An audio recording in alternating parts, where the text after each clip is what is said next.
computers now have primary control of critical vehicle functions.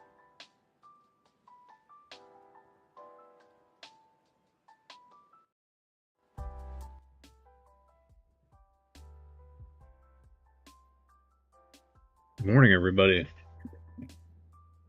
We're back. He has returned. Been on a bit of an unexpected adventure this year, but good to be back. Bro has a job, as it were. Speaking of, what we have today is tangentially connected to all of that in a way.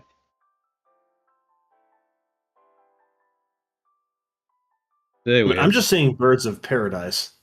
Oh yeah, this is. I don't think I've shown this mat off on the stream before. Are we tapping for 1 mana of the color of my choosing? Any color you like. Today, using black. Ooh. Yeah, this is a Mark Poole illustrated piece. He was one of the classic Magic artists.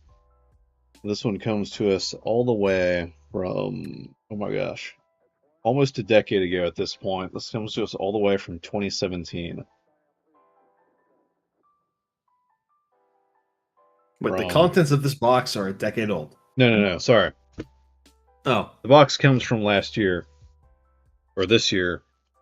The playmat comes from Citizen A. 2017 Grand Prix Richmond, which you can tell it was a convention exclusive mat because he left a little window in here that he would do a custom doodle in for you when you bought the mat from him.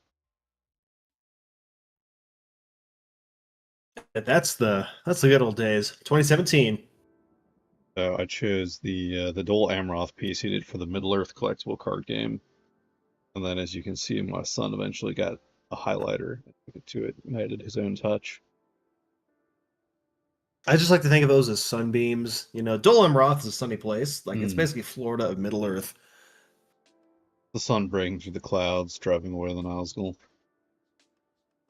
Different city, but the Swan Knights sweep forth and obliterate the vile hordes of Mordor. Just the usual things. I have to imagine part of the reason they cut the Swan Knights is because they didn't want to compete with the Riders of Rohan. Yeah, at a certain point, you got to be like, okay, what's our scope? We got to make a movie. You got to ship the movie, and you got to make sure that audiences don't fall asleep. There's only so much catharsis for so many epic charges in one movie. Like, yeah, we didn't get the Grey Company. We didn't get to see the Sons of Elrond. Yada yada, right? But my gosh, the Ride of the Rohirrim makes up for a lot of that. I have little to complain about, despite being one of the biggest, like, the book's better. One of those people. I quite like the movies. They're very excellent. This was also, now that I think about it, pretty sure. Hang on, 2017. Yeah, this was the last GP I went to with my brother drove out to meet me. I drove down to meet him. Because I was in the middle of a school at the time, and I had that very morning, I had just hiked 15 miles in the rain. And why would you do that? I had to. And learned a very, very valuable lesson I've never forgotten on the difference between waterproof boots and wet weather boots. This was pre-wife, wasn't it? Oh, she plays into this as well. Oh boy. So, for those of you that don't know, waterproof boots have a Gore-Tex inner liner that keeps water out. It also keeps water in. So if you are hiking in the rain, there is no escaping the water getting in, and now it has nowhere to go. So then you're just hiking in water in your boots. they're actually designed for like snow, so that the melting snow doesn't soak through your boots. What I should have worn was the wet weather boots that are full of holes and vents, so that the water drains as you hike. But because of all Been that, there, done that. I lost a, let's say a trading card sized piece of skin off the bottom of my foot when all was said and done. Ew. And so the wife, let's see, she would have been the, not even girlfriend at the time. We were texting each other. Ancient history. She was, yeah, we hadn't actually met in person yet. So anyway, she sends me a photo of her jacked up toe from being on point shoes in ballet. And I just respond in kind by sending her a photo of the bottom of my foot with half the skin missing. So you two were trading feet pics before even meeting each other? I do not, my strategies will not work for everybody. I'm not an expert in this field by any means, but Well, they definitely haven't worked for me. there is a precedent. All right, feet pics are off the table. Anyways, Anywho, why are we here today? Would you care to elucidate? oh us right, and the right. fair So, audience? What's going on? What's been happening? all right. Where have we been So, for the last 6 months? well, all right. This story starts last summer, actually.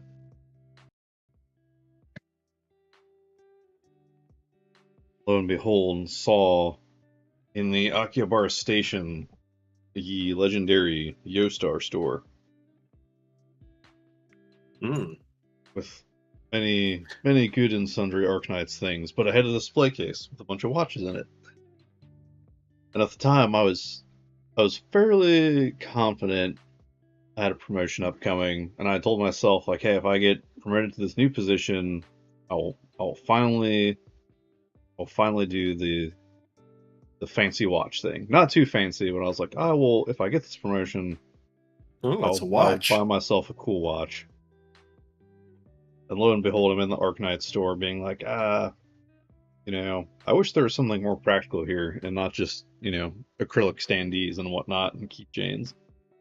I do rather appreciate the Texas one you sent me. Oh, it is great looking. You literally cannot make that woman look bad. Like, and lo and behold, they have watches there, and I'm like, oh. I was like, all right, you know what? Not to count my eggs before they hatch, but like, this is a cool watch. And it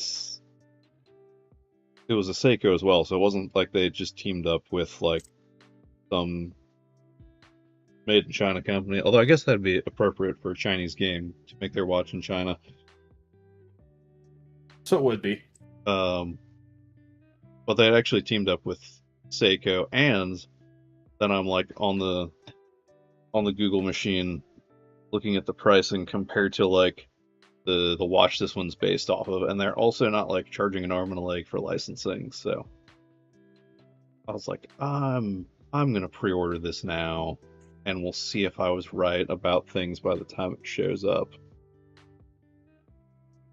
So I guess we'll find out. I pulled the trigger on it.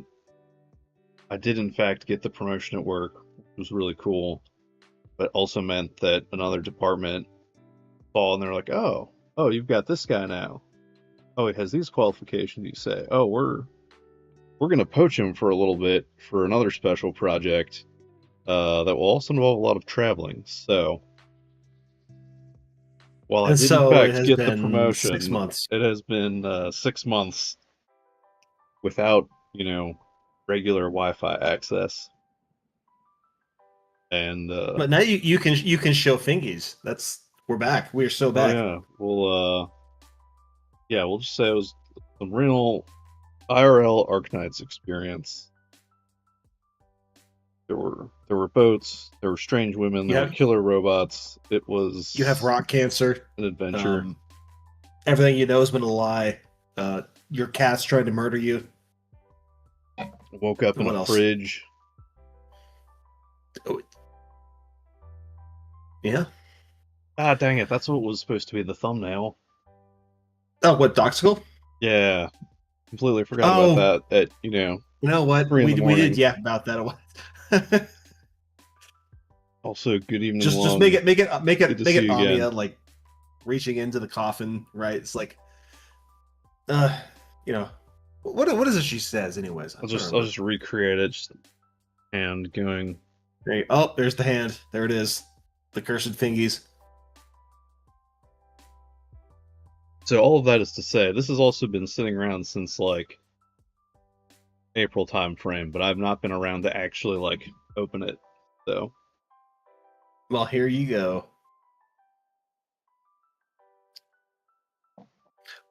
Well, enough suspense. Tell us what it is. What do you have here in this fantastical box? Seiko did a collaboration with Arknights, made a series of watches based fairly subtly on the characters, and this is one of them. Who will it be? I wonder. We've already done it's like gotcha in real life, you know? Since we've done the greatest streaming content already, which is tier list, we're now doing the second greatest, which is unboxing something. We didn't finish the tier list, mind you. That's alright, we'll totally finish the unboxing.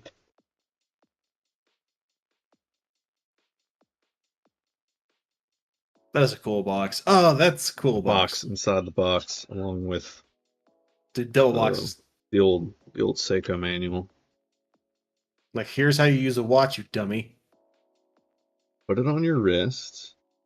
Oh, and their little card. That's neat. But I think those diamonds that are decorating the corners of the box have plot significance. Oh, do those ones give away what character this is already? They actually do not, if I am correct, but that's a thing. All right. It may be related to our donkey daughter's devil powers. Just saying. I may have told you already which character this was, but I believe you. If my guess is correct, you did, but we'll find out. With any other guesses before I pop it open?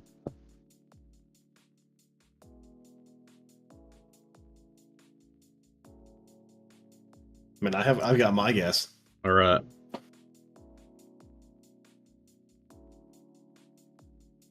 Here it comes.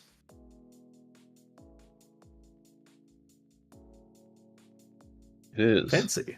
Mudrock. She got her own watch. She did, and it's based off the Seiko Turtle internal guts, I believe, meaning it will actually work as a nice dive watch. Comes on a little pillow. Got a pillow too? Dude, we don't get merch like that over here.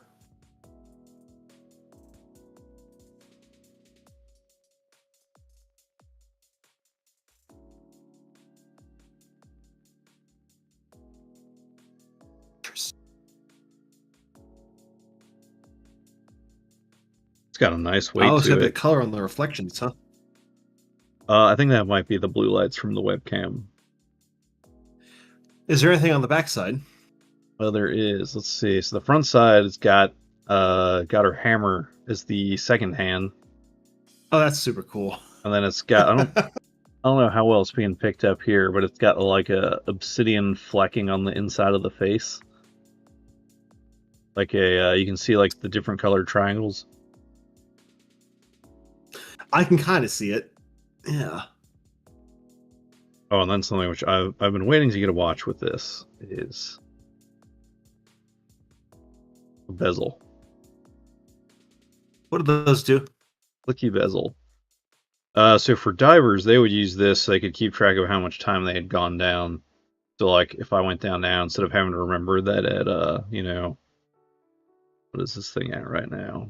Instead of having to remember that at 4:31, you know, I went to 10 meters, I just dialed the bezel over there, and now I've like basically set a new 0 here. Does? Yeah. Now I've set No, a 'cause new I got zero it- there, I got so this, now I can keep track of how many minutes it's been since a given time. Oh, that's cool. Okay, that makes a lot more sense. I've got a watch that's it's got like the Triforce and whatever as its background. It's a Zelda watch. It's got the same thing, and I never knew what it was for. Yeah, But I learned something today. There's another way some people have used it, where I think they can. I don't remember what the way my other buddy said he uses his was, but this is what I wanted it for, was being able to keep track of time from a given time hack. It's also just, I don't know if the noise suppression will kill the clicking sound, but I can hear it. It makes a really nice clicky sound.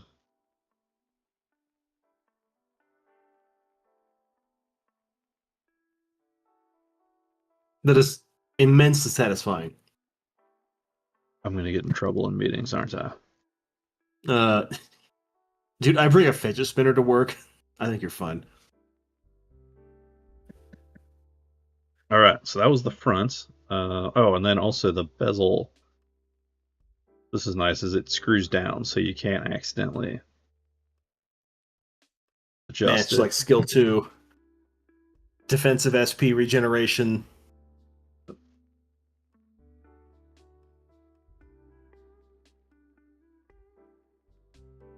So from what I can see, it appears that the build quality is substantial.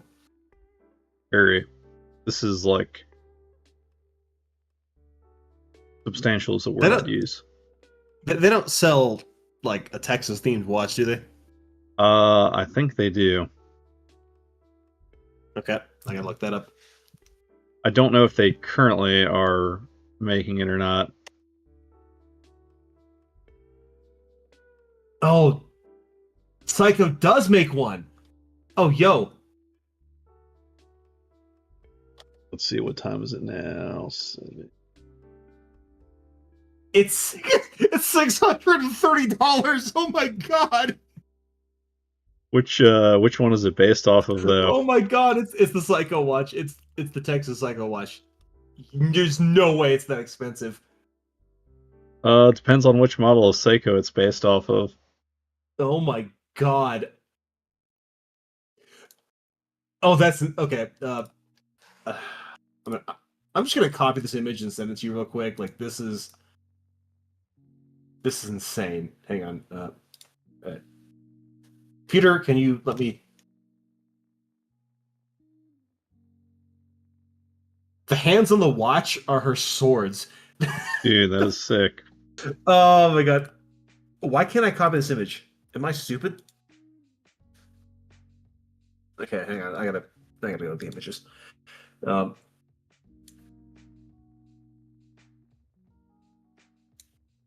see if I can figure this out. View file. Okay. Oh, there's the image. Hang on. Observe. I was about to ask, why hasn't it started turning it? And then I remembered it's an automatic watch. I need to give it a shake. Oh, that is sick.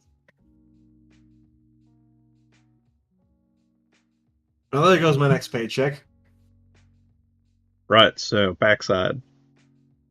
Oh yeah, and then, yeah, rest of the front side face is diver style with just the giant, easy to read dots. Alright. There's a very nice, like, three-dimensional aspect to those little icons, right? The little icons? Oh yeah, they're raised. I'm assuming if there's nice texture to it. I'm assuming if I turn the light off, they're gonna glow pretty nicely too. And yeah, this. Oh, and it's glow in the dark.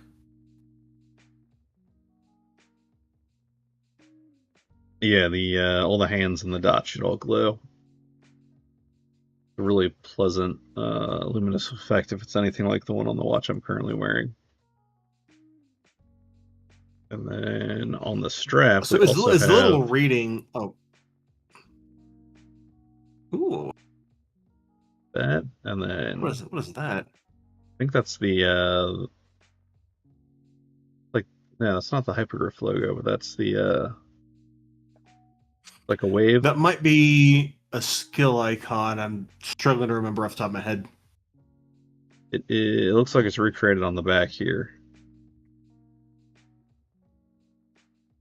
Oh, speaking of which, let's take a look. Which, Oh, hang on, I need, Seiko. that is the film, that is the protective film. That is why it's blue.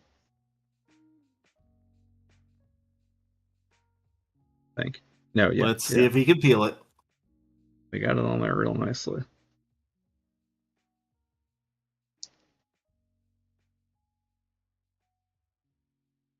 Maybe stub your knuckle on something, you get a little bit marked there. That is very shiny. Reflective surface. All right. There you go. You can Two see my thighs. walls. They're made of wood. Good job on not like self-flashing yourself. Yeah, I'm gonna have to look at this closely via the webcam.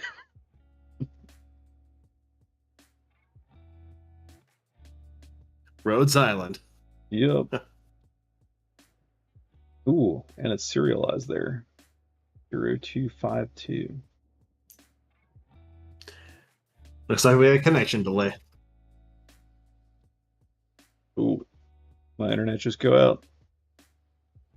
It had a little bit of a jump. Oh, all right. We're back. Stream health is excellent. The stream Never side been as better. well. Darren, for a moment, I thought it was the samurai game. Oh, the That's sick. Talking about the samurai game, it was made by the like the same guys that did Konkole, right? Where each of the dudes represents like a sword. Oh, the viewer will experience buffering. I think the viewer is experiencing buffering. I'm experiencing buffering. But that's okay. The bottom of the watch, too shiny for YouTube. Here, I gotta take a look at it real quick. You know, as soon as you brought the bottom out, it started getting a little bit messed up.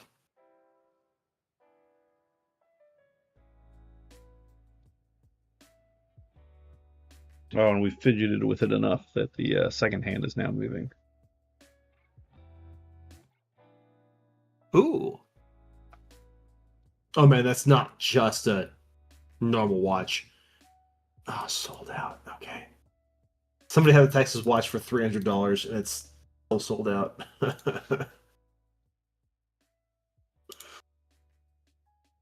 Yeah, is the Texas watch an older one? Like, is it out of production now?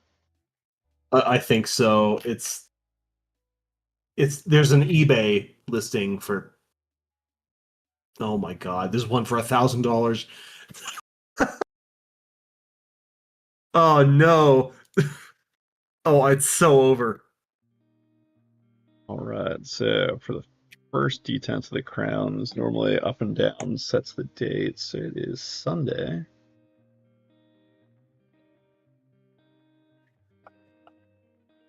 So the trick with these ones is you got to set it to the day prior, so we'll set it to Saturday. $900. Saturday the 8th.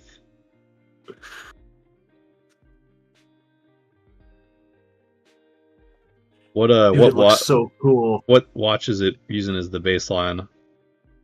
That will give you a gauge of how reasonable the pricing is compared to just like baseline. It's hard to find out. If you look at in the description, it should give us like the action the watch uses. Let me see if I can figure it out. Year manufactured 2023. Yeah, it's definitely out of production. Limited edition. Okay, yeah, of course. Let's see if we can figure this out. Then we take it all the way through noon to figure out if we were in AM or PM. We were in PM, so now it'll roll over to the day that I want, and it is 8:05 in the morning for me. There we go. Past 6, 7, 805, and there is a way to rehack the second hand, I have been told.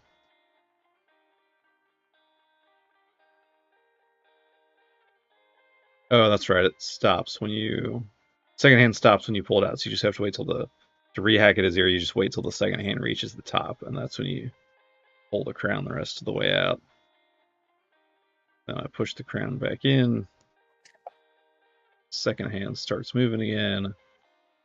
Push it past the date detent, and then screw it down. Oh boy.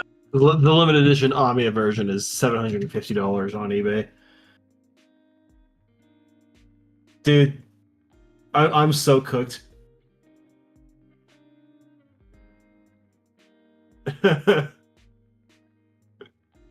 Join me. Wait, this was only $386. Is it legit though, or is it the counterfeit Texas Seiko? It looks like it's legitimate. It says used. Hang on. Oh, the auction's over. I hate you. That's why. It does look kind of like a poker chip. It is. So this is also definitely the widest watch I've ever had. So for comparison, here we'll put it on side by side with my current watch. I'm about to spend $1,000 on a watch. I hate you. You know, watch bros would come in and be like, "Oh, only 1,000." They would be. I still gotta buy that freaking Texas card for the card game. I bought a noodle stopper, by the way. Like, she's coming in like 3 weeks. Oh, they make noodle stoppers now? There is a Texas noodle stopper. Yeah. Nice. There's also I do like noodle they stoppers. made a figure. So I've got like the the OG figure, as you probably have seen on my wonderful like shelf in the It corner. does look very nice. So they made one. Okay, so here's what makes me mad. Lapland got one, right? Texas got one. Lapland got one. See, brother, when you watch, don't worry. Dude, you can tell the time. How many times can you tell the time? Look at that. Twice. So, this is the. This has been the daily driver. My imagination. You can see how much my other one has actually lost time overnight. But this has been old reliable. The Mudrock watch is substantially larger. So look at that. This has been the other Seiko I've been wearing. This one has been on all of my adventures with me, so this one has a well-deserved rest ahead of it. Is this one going down to the lad? Maybe someday. For now, I'm definitely holding on to this as the thing to wear when I don't want a giant piece of hardware on my wrist. You don't like having a pit boy. This may become like the gym watch or the running watch.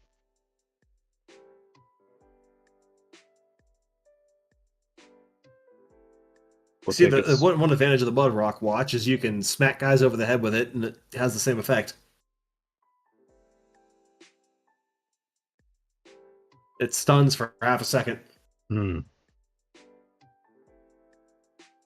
might actually wear this one like a normal person too.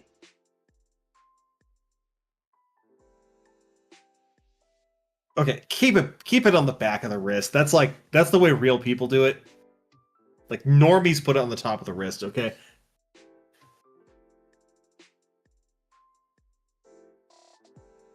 Buying the world's coolest watch just to hide it on the inside of my wrist.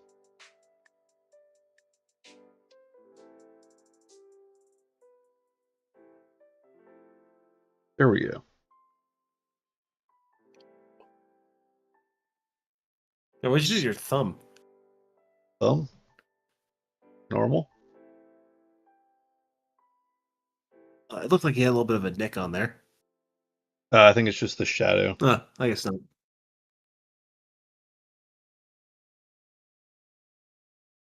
Yeah, that is.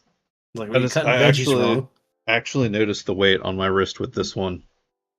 My left arm's about to get way stronger.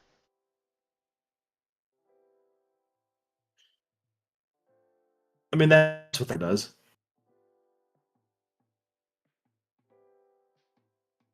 Here, faithful Seiko, rest on the pillow.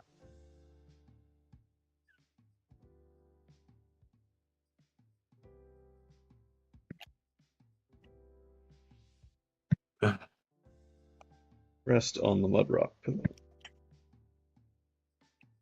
Dude, all the auctions have been over for years. I'm so cooked. Yeah, maybe they'll do a Texas the Omertosa version. But I hope so. We still haven't gotten her figure, by the way. Oh, that's what I was talking about before. So get this. They give Lapland her original figure, right? Right. They make Super Lappy. We still don't have, like, Omertosa, Texas, as a figure. Why, Hypergriff? Why? That's all I can ask. It's been interesting what little merch I've seen, like what they've done. Like Hoshiguma got a figure of all characters. Yes, and they just do whatever they want, regardless of popularity. They don't care about popularity at all. They just do things, which I kind of respect, but it's not catering to my preferences. Therefore, I am mad. Just Hypergriff sitting there being like, I want a Hoshiguma action figure. Let's make a Hoshiguma action figure. I think that is actually how they operate. If Enfield's anything to go off of, they just do whatever they want. So what else? The watches also, like, they've done Amiya, of course, but I feel like there's so many popular characters that they probably were just like, I think Mudrock would be cool. Let's do Mudrock. I have some serious gripes with their merchandising department. Like, they could be printing money. I feel like, dare I say this, and this might sound crazy, it is under-monetized. Like they could be making on a so much more. On a spectrum of Bill Watterson to Charles Schultz, I'm not going to blame them for leaning towards under-merchandising. Like, of all the stuff they could be doing, man, I would just be like throwing money at them if there were products to buy, Hypergriff. Just saying. They're just like, you can throw all of your money at us all at once. We will sell you a very nice watch. Here's your like limited edition. We're selling 300 of this watch. That's it. Have fun. And oh man. It's been a rough time. Like No, in addition to liking the watch, I like how they went about doing the watch, where they were like, we're going to do a really nice watch, not something that you're like, oh, I bought it because it's the Arknights watch, but it doesn't actually tell time that great or something. So I like they picked something quality, and I like how subtle they went with it too, where right, it's like, not unless you look at it and know what you're looking at, you're not just going to be like, the weeb has his watch on. I mean, you kind of got to know that, like, that's the hammer. Yeah. And stuff. I'm trying to remember what does her hammer say? Because they really just relied entirely on Evil like the color. Something. Why am I forgetting this? They were basically relying entirely on the color design to sell the character, plus the little hammer.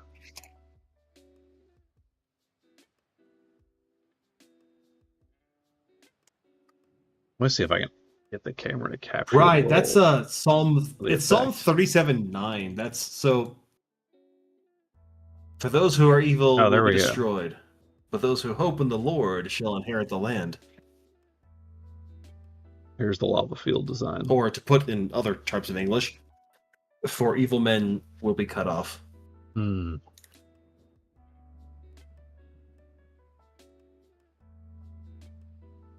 So she hits bad people with a hammer. That's kind of the thing. It's a good inscription for a weapon. That is super cool. Dude, I love how smooth that second hand is, though. It's like, look at that.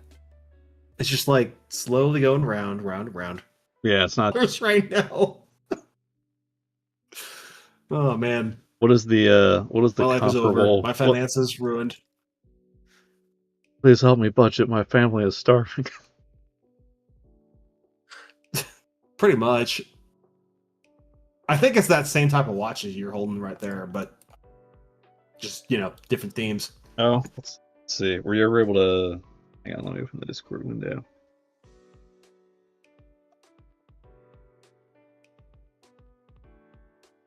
Oh, that's cool looking.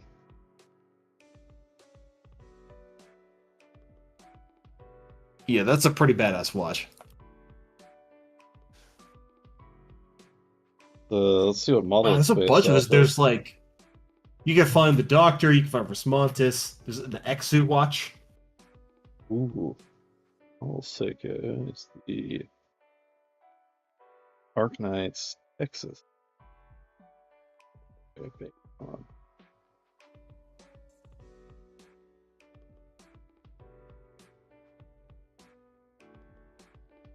I want it.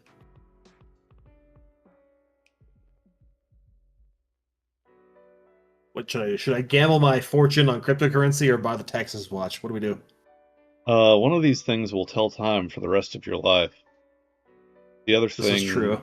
will get hacked. It is the Seiko 7 November 42 analog quartz.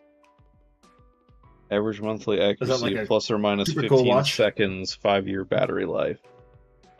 That seems wrong since I'm not looking at an electronic watch here.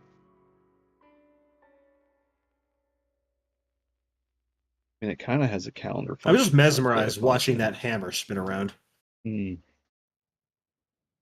That's so like even on like crappy Discord frame rates, that is extremely smooth. No, it's Dude, what a watch.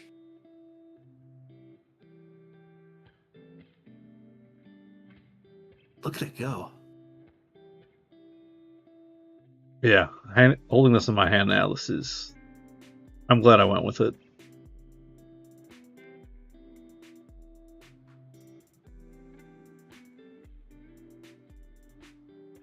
Especially being able to pause the second hand is the one thing my other watch could not do, which is important when you're trying to like sync up watches that you're not a few seconds off. So you just like pop the little side piece out and then pause it? Yeah, so the crown unscrews, pops out. First detent is the date, and then there's the date, calendar detent, and then there's time setting 1. Push it back past the first one, past the second one, and then it screws back down.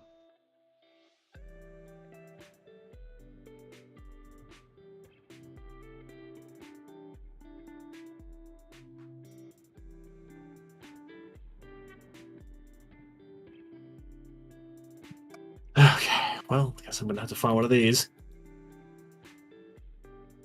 Okay, 630. That one's 870.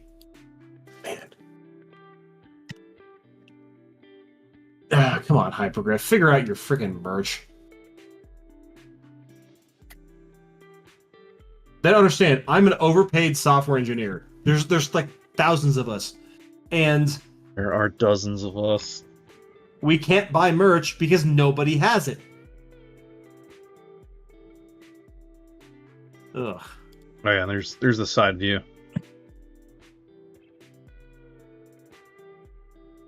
That is chunky. Again, you could smack someone on the head with this. Oh yeah, this is well,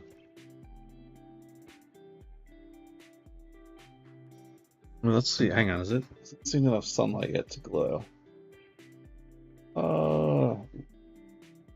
It has. I don't know if I'll be able to get it capture it on camera. You can try flipping the light off and see what happens.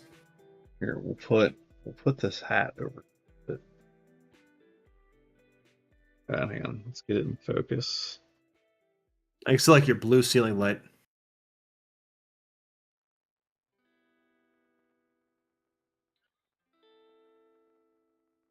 Yeah, I'm really seeing the poker chip comparison. Oh, okay, you can just barely make it out. Oh, that's cool. Oh, there we go. And it glows, dude. This is like quality. There's a reason. I'm sure the Texas one is marked up because it's out of print now, but That's cool. they did choose a very good brand. Yeah, well, you get what you pay for, I guess is what they say.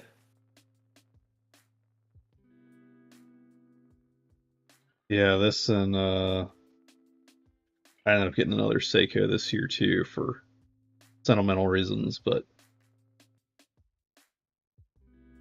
Yeah, I can't wait for my bank to send me a obnoxious text message when I spend $900 in yen on this something. is a very suspicious purchase, Mr. Squirrel. What's going on? Okay, I'm not kidding. When I bought the Texas Noodle Stopper, which was $30, they did send me a text message where it's like fraud alert. And I'm like, no, I bought it, you stupid dummies. Have you not Yeah. been paying attention to my other purchases? This is It's inside like, my pattern of life. Have you not seen the other 15 charges to Yostar? Not that I've done that, of course. I would never pay for Originium. I've only spent $15 dues on Enfield. That's like nothing.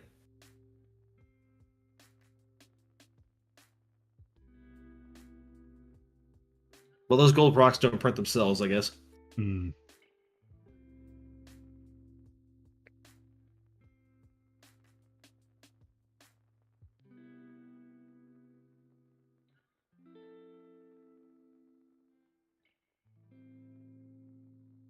So this watch has defensive SP regeneration. Every time it gets hit, you gain 1 SP.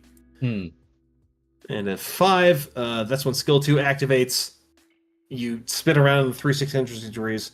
360 degrees, English. And you stun everything, and you regain 5% of your health. Oh, is that what the bezel's for activating? Yeah. Activate ability 1. Oh, wait. Nobody uses skill 1. And skill 3 is good, but situational. That's where you, like, slow everything by 60% for 10 seconds, become immune to everything, and then attack all blocked enemies for another, like, 15 or 20 seconds or so, with massive damage. You know. Oh, that reminds me. That was the other way. You can use the bezel. If you don't want to count up to something, you can count down to something, so you can just be like, hey, I need to be somewhere at 8:30, or I need to do something at 8:30, so then you just use it as like a little bug. You just mark that part on your watch with the arrow. Is this what people did before smartphones were invented? Yes. That is why this is like the diver watch / the pilot watch is just for... Although I've seen some pilot watches that have like a slide ruler built around the crown, which is sick, but yeah, before GPS timing existed, this was also how like you would synchronize like close air support attacks or artillery fire, was you would just give a time to the target from whatever time you currently had. So you'd just be on the radio with them, and you'd be like 5, 4, 3, 2, 1 hack from this time to target, 5 minutes. And then I'd go like, okay, turn the bezel. So now I know, regardless of what time the other guy has set on his watch, we all know at 5 minutes from the time we set to expect impacts.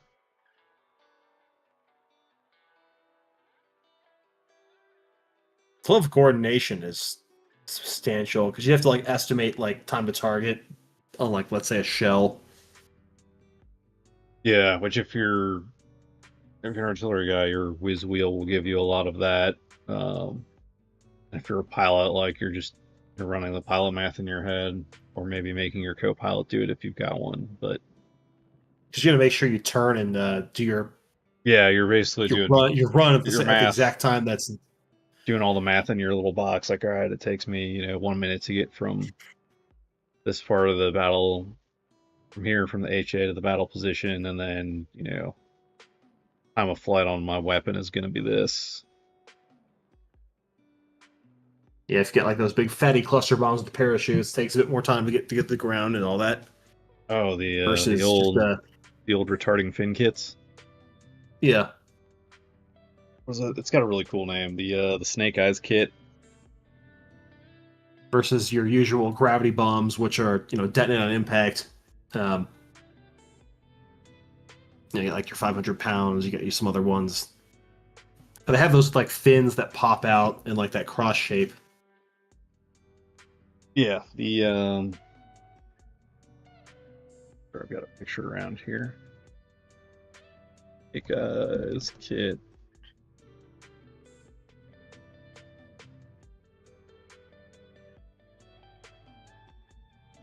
Mark 15 retarding device or high drag tail fin.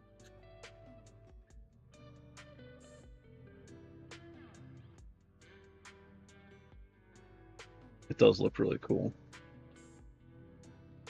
Oh yeah, there we go.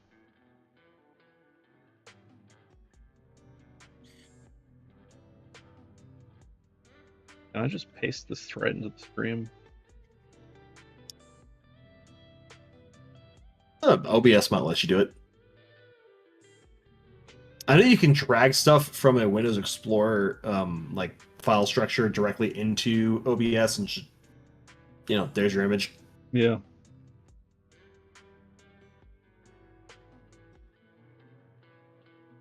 A new image.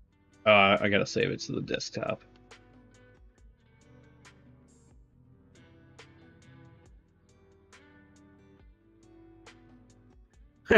Look at you using Windows 11. How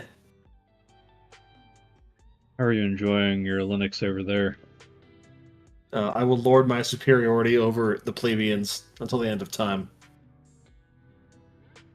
It mostly works, which is nice. It didn't used to do that.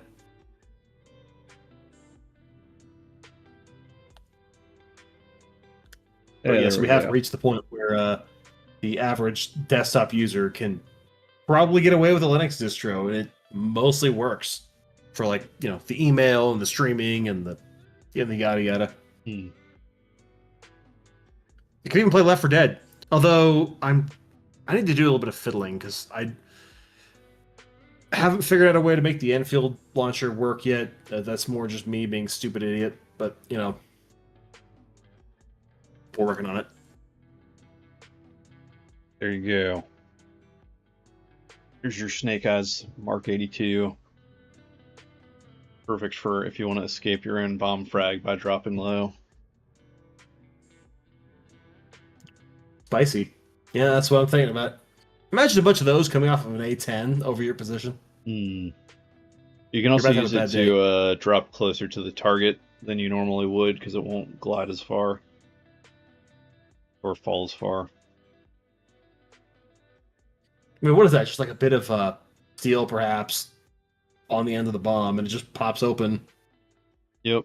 It's that simple. No, the bomb body system is super cool because you just take your bomb body and then we'll put a GPS guidance kit on it, or we'll put a laser guidance kit on it, or we'll put a retarding fin kit on it, or we'll put delayed fusing on it,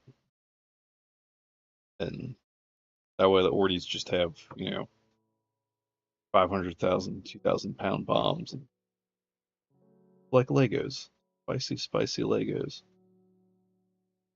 I'm rather fond of that new JDAM concept they've got, where they put the fins on it, so it can glide like 50 or 100 miles. Are you talking about the SDB?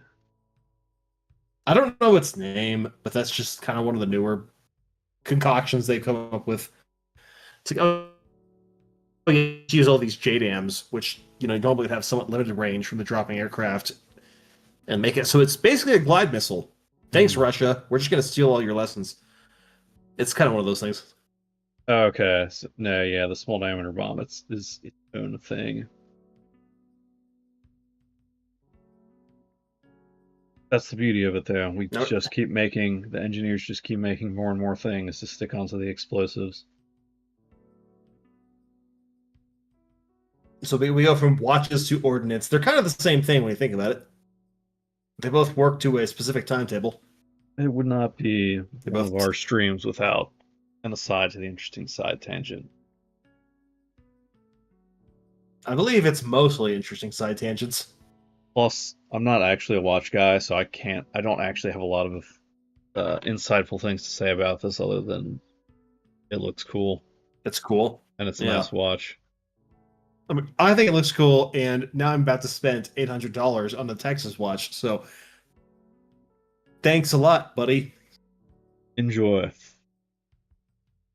You know what? When you dollar cost average that over every second of every day that you use the watch, right? Right? Oh gosh, is this how people justify buying their Omegas and their Rolexes and their Let me put it this way: I have a reluctance to spend money on things that I don't need. This is the same reason that it's taken me like 2 years to put shades in my front window. It's also the reason I don't have a Uma Musume Dansu flame figurine, because I talked myself out of buying the damn thing. So, you know, I do have self-restraint occasionally. Oh yeah. Well, your horses have invaded my energy drinks. Yep. And there's Orfevre, and there's Goldshi, and then like Dream. The fact that I can name horses now, my life is a mess. It really is. I'm just waiting for the Kentucky expansion. It's gonna happen. Already made its way into horse museums over there apparently. We already have Taiki Shuttle. You know, there's already like Silent Suzuka is actually a Kentucky horse. Oh, nice. And that is the progenitor of frankly a lot of Japan's racing horse pedigree. Like Silent Suzuka is like half the frickin' Uma Musume cast is descended from Silent Suzuka. Just weirdly enough, it's is she a grandmotherly figure within the show? I don't remember. Hang on. Oh yeah, who's this on the left with the cool hair? Oh, that's Orfevre. She's kind of a douchebag. I recognize Gold Ship. Don't know who that is in the middle. Mid is Dream Journey.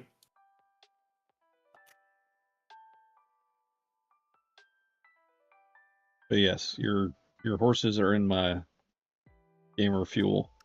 I'm just waiting for the inevitable, Arknights Uma Musume cross. Why are we getting? Okay. Next rant scene coming. You're one step closer with the. We're getting My Little Pony. Really? How is that popular still? How many years has it been? Nobody cares about MLP, and yet you've got freaking Twilight Sparkle and what's her face, like Applejack in Arknights. It's real. It's not a joke. It's actually happening. Not Uma. Maybe it's experiencing a kind of bogus renaissance in China. You know what's weird? I looked that up, and apparently it actually is somewhat popular in China. I don't understand. That cartoon's like 10 years old. When did the Chinese get hold of it? I have no idea, but apparently something must have made this popular recently. But I mean, a decade's that's a good time for someone to get nostalgic about something, right? I just don't understand. It's like you're doing horse stuff and you're not doing Uma, really. Like, this is what I'm saying about, like, they just do. Hypergraph does whatever they want. They don't care what's popular. They don't care what people think. They just do things, which I respect, even if it baffles me sometimes. Like I'm utterly baffled. Romeo Bone Hypergraph. No, right. It's like, but think about that. You could just like, I mean, I lucked out in the sense with that they actually went with like a dive watch for one of these, because the rest of the ones were more, I guess non-dive watch. And I was specifically, if I hadn't gotten this, I was going to get a Seiko turtle to the fact that they're like, hey, we've got that watch that's almost like the exact same watch you were going to get anyway, with a character you're vaguely familiar with from streaming. I was like, dang it, that's enough. Well, at this point, we just have to we basically have to get you to actually pull the real character. I think that's what's next. I should, now that I've been gone for 6 months, I should boot the game back up and see what all I've missed. Well, luckily for you, do you know what's happening on Thursday? Oh wait, we're almost again at the anniversary of the game, aren't we? For the English release, that's January 17th. But for the Chinese release, that's July something. I don't know. We already passed it. But we are getting the PC client. Ooh, so I won't have to use straight up the old BlueStacks anymore. No BlueStacks, no Google Play. Just it is native to PC. You can just, boot the thing up and it just works. Like you download it from their website. So that is coming out on Thursday. In let's see, what's 3 days, 72 hours. So it's like 110 hours, 120 hours. We'll say we will be playing on the PC. I'm looking forward to it. It's going to have 60 frames per second, high resolution textures. And it's also not going to crash in the middle of your IS run, which is really I think the biggest part. If they can get the stability in there. Because BlueStacks crashes, even Google Play, which is better than BlueStacks, it still crashes sometimes. And yeah. Fortunately for you, there is infinity content. Boy. Basically, you could play the game for hours and hours and hours and hours and hours, and there's more to do. I will say that they have not only have they continued to outdo themselves in terms of their writing abilities. There's things like quality of life. You can multi-stages now. You can. Well, you probably were around when we could do like you set shifts in the base. So instead of having to like individually swap people between like the trading posts and stuff, you just have a shift and you can just click a single button and it just swaps them. Oh yeah, the base quality of life upgrades were quite nice. Because for those people who were around back in the ancient times, but we didn't even have a claim all button for daily missions. You would scroll through and tap tap tap tap tap.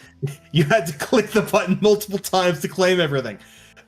You couldn't queue up stages. You had to like individually click the stage over and over and over and over again. It's actually kind of wild how far we've come. I lived through it. I don't want to live through it again. Having a PC client will be nice. I'm excited. So, I imagine we'll get a bunch of new players in as well. I imagine it is going to be a nice benefit because as long as it works on it's one of those weird things because like if you could get that working on like a Steam Deck type of platform, that would be super cool. Not that I have one, but it would be neat. And like no joke, if they put Arknights on the Switch 2, I would love that.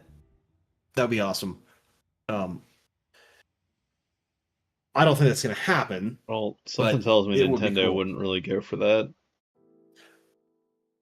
They're not. See, it's more of a like there has to be sufficient interest from like Hyperglyph and Yostar to want to go put it out there. Enfield is on the PS5, so it does actually have a console release, and something like the Switch 2, which has like it is a touch screen in addition to its other stuff. So, like you could absolutely make that game work, and it would be nice to play it on something slightly bigger than my phone. Right. Like that's my main gripe. It's like if I want to play it, either I use the phone, which works for, some things. But sometimes you're lying in bed. I don't want to be like squinting my eyes and look at this tiny screen. It's like, oh, gosh, I wish this was bigger. Well, that's what that's what that stuff's for. Hmm. So this is just me. I'm just whining. I'm just being whiny. Oh man, if it's got controller support too, because I like mouse and keyboard for like shooters, but a lot of times I just want to like sit all comfy like on the couch with a controller in hand. I have been making Some domes. extensive use of the Switch 2 for that very reason. Like, I can just cocoon myself and just play the game. Someday you will look as comfy as I did that one day. That was like the comfiest hell dive I ever saw. Oh, so get this. Yeah, I'm sitting there. I'm on my computer, as I am now. I look to the right. He's sitting there, lying on the couch like a Roman, patrician, with his hands out. He's just touching the keyboard and the mouse. He's playing hell dive. Like, I've never seen someone dive this comfortably before. That's never happened. Look, the Romans were onto something. They did all They of were their hell onto something. diving reclined. Like, the other thing that was missing was like someone like feeding you grapes.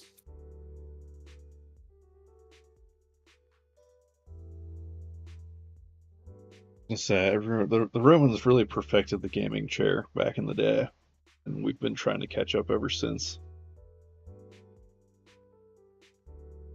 All we're missing is some slaves and like This one feeds me grapes. This one brings me Mountain Dew. This one takes away the empty Mountain Dew bottles that I've filled with processed Mountain Dew. you didn't have to say that, but you did. You know they would have done it. They would have done it. I understand. Listen, if the Romans had Umas, the world would be a better place. Well, I mean, Nero tried to give the Umas political power, but You know what? So Nero is my man. Like, this guy understood what was happening. he was our guy. He foresaw what was happening, and he's like, okay, so I want to see what was it? It wasn't Bucephalus. Hang on. That's Alexander's horse. Just a man ahead of his time. Oh, sorry, it's not Nero. It was Caligula. I right. fail Roman school Yep. forever. I'm a complete failure. Well, that's right. Nero was the fiddle man. It's Incitatus. So that horse's name technically means swift or at full gallop, according to Wikipedia. So Incitatus was a consul of Rome. When will Uma Musume add Incitatus as an Uma? They I'm waiting. reveal him as the headmaster of the Haunts Racing Academy. Well, we already know who that is. For some reason, it's like a 12-year-old child. Oh, And then there's like the secretary chick dressed in green. That's Tazana. who is not Secretariat? No, she's actually secretly an Uma. It's Did yeah, she I gotta look like this hide up. her ears and her tail under like a bow? Yes. Oh, Like, she's actually like straight up an Uma. That's not even a joke. Like, they've done everything to explicitly state this, with the exception of explicitly stating it. It's like she the doesn't best, have worst cat kept ears. secret. She always wears a bow. Oh, That's why she has a hat on at all times. Yeah. Hang on, I gotta look this. Scrolling. Because she is actually based on a very ancient horse. Hang on. This is what's happened in my life. I'm looking at Japanese racing horses. She's Tikoto Minoru, who was undefeated in 10 races, and then died just a few days after her last race. So there you go. That's Tazuna. Now you know. only to be reborn in the other world. I don't think they've ever explicitly stated that. As far as we know, Stego is the only one that knows that she's an anime horse. Oh, they have Like, she's straight up aware. They have no memories of their past life as horses. For the most part, yes, but Stego seems to be aware that she is a anime horsewoman based on a real horse. That would be kind of confusing if you'd been like a dude horse in your previous life. And that's the funny part, is there's a lot of stuff based on that, like, because you have different ones that are like the sires or whatever of other horses.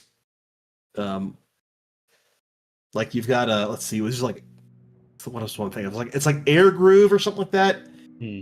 And which is actually a mare, and her Stinky Neat son was Rulership, right? Who they decided to characterize as a stinky neat gamer girl who wants to hide inside of her gaming room all day and doesn't want to race. It's like, I can relate to that. And so, like, Mother Horse is just like constantly like nagging her like useless child to actually do something useful for once. They definitely play with it. Mm-hmm. And because, of course, I accidentally clicked on a link one time.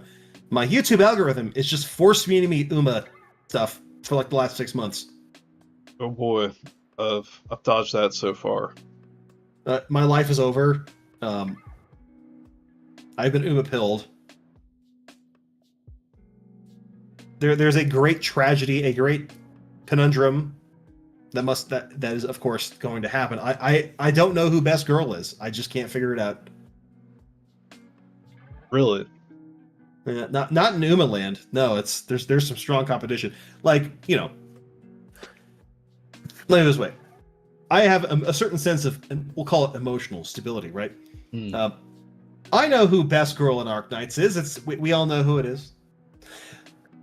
But when we go to other properties, it's like, man, I can't decide. I don't know what's going on. I don't have that like certainty, that rock to cling to, as it were. So I'm like washed back and forth between the currents. Is it like Full Metal Alchemist, where there's just so many well-written ones? It's a little bit like that, yeah.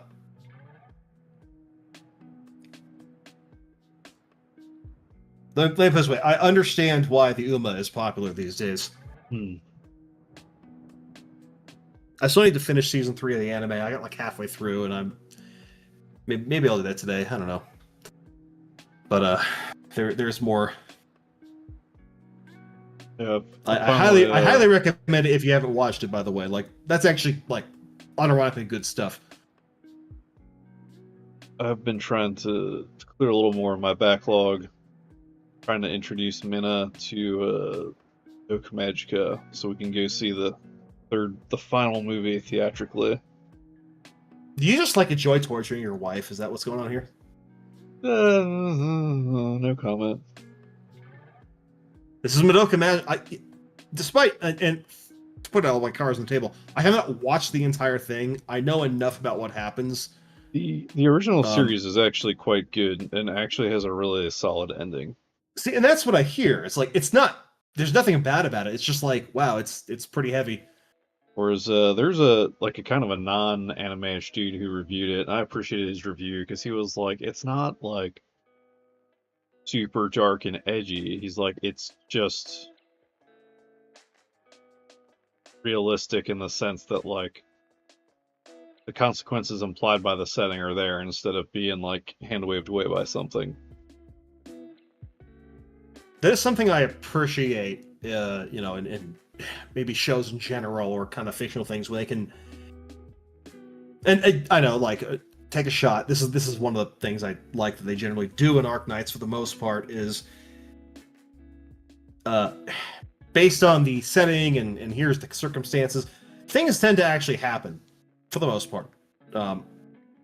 Like, you can get rock cancer and just die, and then you explode. Or,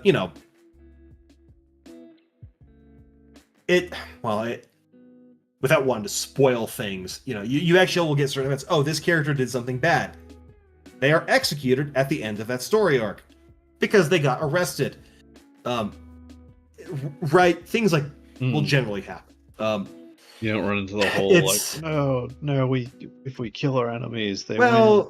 And that's the thing, is you do actually get a little bit of that, and then you get another character who calls that previous character a stupid idiot for being naive.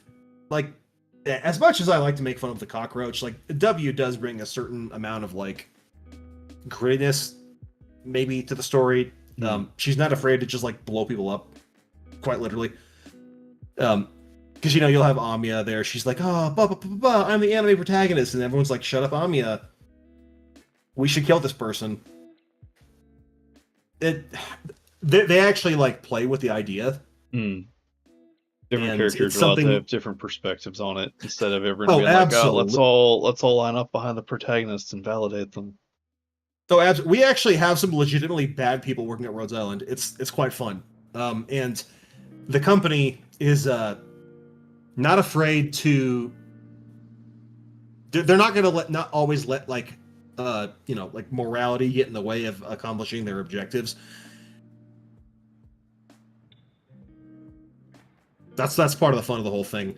Like, if you might not have noticed, but Cal is like super sus. Like Cat Wife is just whispering sweet nothings in our. Actually, no, she says she hates us.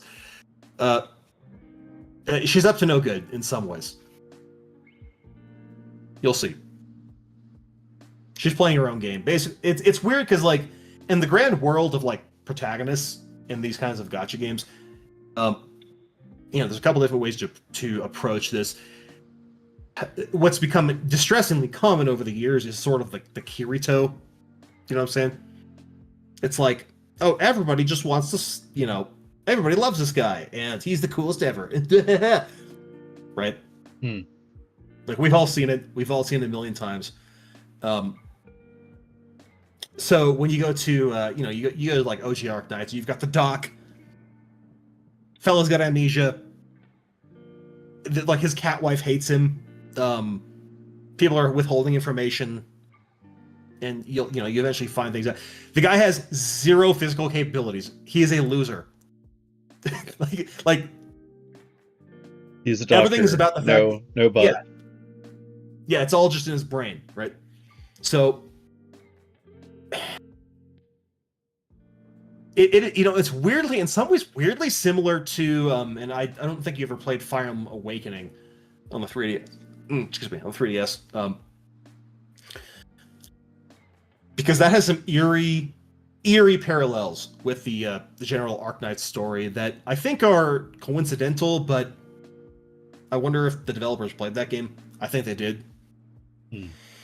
It's like, oh, main character has amnesia, has superpowers, yada yada yada. Except in that game, like your the character you play in Fire Emblem Awakening is like, I guess I'll put this in a non-specific way, like half of the personality of like the devil. So they have like, they're on the front lines doing stuff, they're fighting, things happen. We have amnesia, we send children to war, it's what you do. But the Doc is, like I said, a complete loser.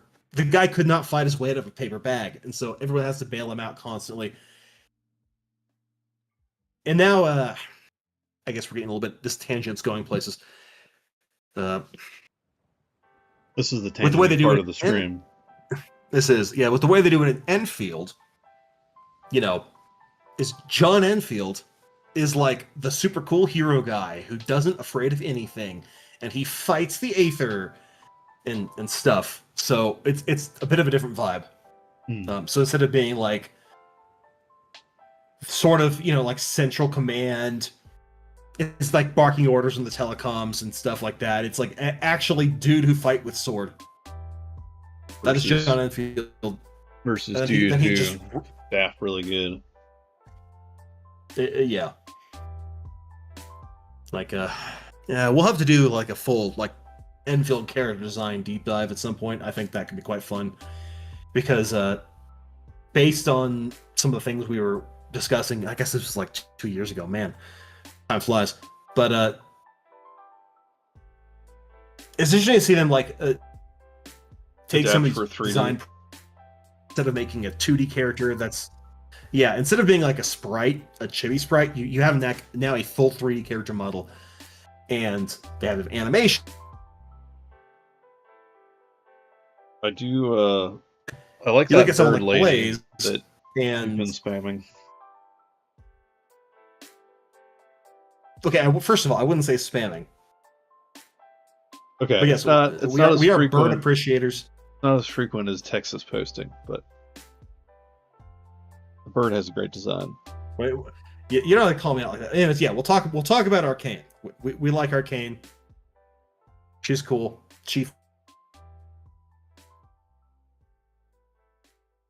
I will say that's one of the weird ones where I wasn't super sold, if you will, initially. Because they actually managed to, I think, do her character very well, where we actually met her, we'll say, a lot earlier on. She does a couple things, some yip-yapping happens, as is the case. And Enfield, make no mistake, is a JRPG at its core. It's like descended from Final Fantasy and maybe Xenoblade and some other things. Okay, so it's not like tower defense, but also with Factorio bolted on. Yeah, no, I don't think you could. There's no reason to just make tower defense but 3D. Doesn't make sense. Now there is some tower defense. That's a mini game you can play. It's kind of a fun little nod, but the core gameplay is absolutely a completely different thing. So we meet the bird lady at a certain point. She does some things. She's like, "Oh, I'm like a super special forces soldier. I gotta do my mission, bro." And well, we have to deal with the consequences of her like mission-focused autism. I'm sure you've seen things like this in the past. You know, it culminates with Bird Trauma Simulator. Things happen. They managed to, first of all, make it where. Let's see. Wait, organize my thoughts here. First of all, the VA did an excellent job, and I don't say that often. But like the chick they got to do the voice for this really managed to sell it. It didn't sound like an anime character. You know what I'm saying? Yeah, there's that like sounds where you're like, this was dubbed in Texas, wasn't it? Yeah, it does not have like an ironic. There's not a single scent of irony. Like she plays it completely straight. She's like super turbo serious to a fault. The chick who actually is the VA. Why does YouTube need to verify it's me midstream? Oh, thanks, YouTube. That needs to do two-factor. The wonders of technology. Anyways, you do that. I'll yap about just troubleshooting this webcam last night. I was like, how hard can it be to just plug a camera in to a laptop, have it work?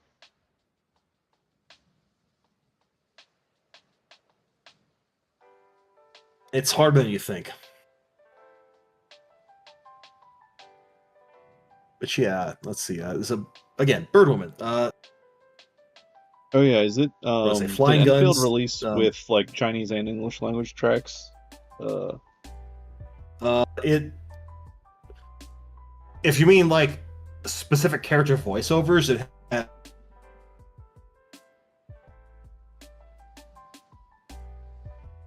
Japanese, English, Chinese. I think it's got like Spanish, maybe. What's Bird Lady's name? Arcane. Arcane, yeah. English voice actress for Arcane and Arknights Enfield is Leah Gu. What else has she done? Yeah, she's like apparently she's a VTuber. I don't know, but YouTube decided to regurgitate that to me the other week, and I was like, "Oh, cool." And this thing is, I actually didn't. I was thinking about this, but I was at work and I was busy and I forgot about it. I haven't looked up what else she's done, but she also voiced Vigna. But again, voice who? Vigna. Oh, she did Vigna in OG. Okay, that's who that is. I'll have to listen to that. Yeah, that's our 4-star Vanguard, the rocket chick. Yeah. Okay, that's interesting. Yeah, so either way, fantastic performance. It's hard to, especially if you're having like an emotionally traumatic moment for a character, you gotta go through the thing. You gotta be able to sell like, oh, character X is experiencing emotion Y, and it doesn't sound cheesy or it didn't sound like it was a performance, is what I'm saying. And I think that's maybe the strongest endorsement. And it kind of just worked with the general vibe of like the story bit that we were going through. The whole thing was quite good because one of Enfield's problems was previously we have been in the areas called Wuling. It's basically like Talos's like chunk of China. We have been there for months now, and it just keeps going on and on and on. And there's like this chick who runs the place. Her name's like Feng. She's the dragon lady. And the devs have been bending over backwards and contorting themselves to like make you like her. And I think that's been a bit of, at least for me, it's been a bit of a turnoff. I saw a comment on YouTube that maybe that's what finally ruined it for me. I don't know how to describe it, but she talks in like the ASMR mommy voice where she whispers everything and talks like this. And I'm like, oh my god, I can't listen to this character talk anymore. One of the side quests is literally going on a date with her. And I'm like, please stop. It's like, just change the voice. Well, and then the first time that she shows up, she like shoots a bunch of lightning bolts at a bunch of baddies. When she goes into her ultimate form, would you care to guess what happens? So she activates her ultimate superpower. It involves lightning. What do you think happens? He turns into a giant storm. She does not get bigger. No, her clothes disappear, and then she turns green and glows, and then she shoots lightning bolts. That's her superpower. So yes, again, it's like, ugh. So yeah, we went from like it. Also, her banner that they ran was like 42 days long. I'm not even kidding. It was like over a month. They definitely were at like a bit of a content bottleneck. We may go over this at some point in the future. You know, the whole saga of how they've done Enfield so far. But that one was a bit of a long period, I'll say, where, you know, I think they were catching up. That's the vibe I get just from a understanding kind of how like software development works. And I think they've gotten back into the correct gear, but we did have like a bit of a dead zone for like thing happens. It's like, you know what the next side quest is? You go on a second date with the dragon lady. Whoa. Like, and then she drinks some like, it's not sake, whatever they call it over there. Yeah. And then she like blushes awkwardly at you while talking about, oh, Enman, the thing that happened 10 years in the past. Wow. And it's like, please kill me. It's like, I don't want to talk to her anymore. It's like, it's really funny. It's like the things that feel versus like, oh hey, we had this figured out beforehand and we just executed it well. Very different.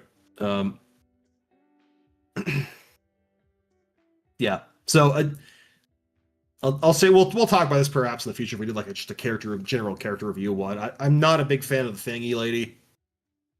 Like, if you try to shill a character to me too hard, it starts to kind of backfire, and I'm like, ugh. Who's this dragon lady? What's her name? I'll spell it. Hang on. It's like it's is it Zhu Fengyi? I actually don't know how to spell her name. Zhuang Fengyi. That's it. Okay, hang on. 6-star electric striker operator. Oh, you can actually. You know what? Just bring up the picture. Show the people. Oh, by the way, she's like the chief bureaucrat of the Wuling Administrative Zone. She's the most important person. Isn't that cool? Like, the most important person wants to go on a date with us. Our fantasy. Uh-oh. Incoming. In my sad doctor simulator. Welcome, T-Rex. We are live. Be advised.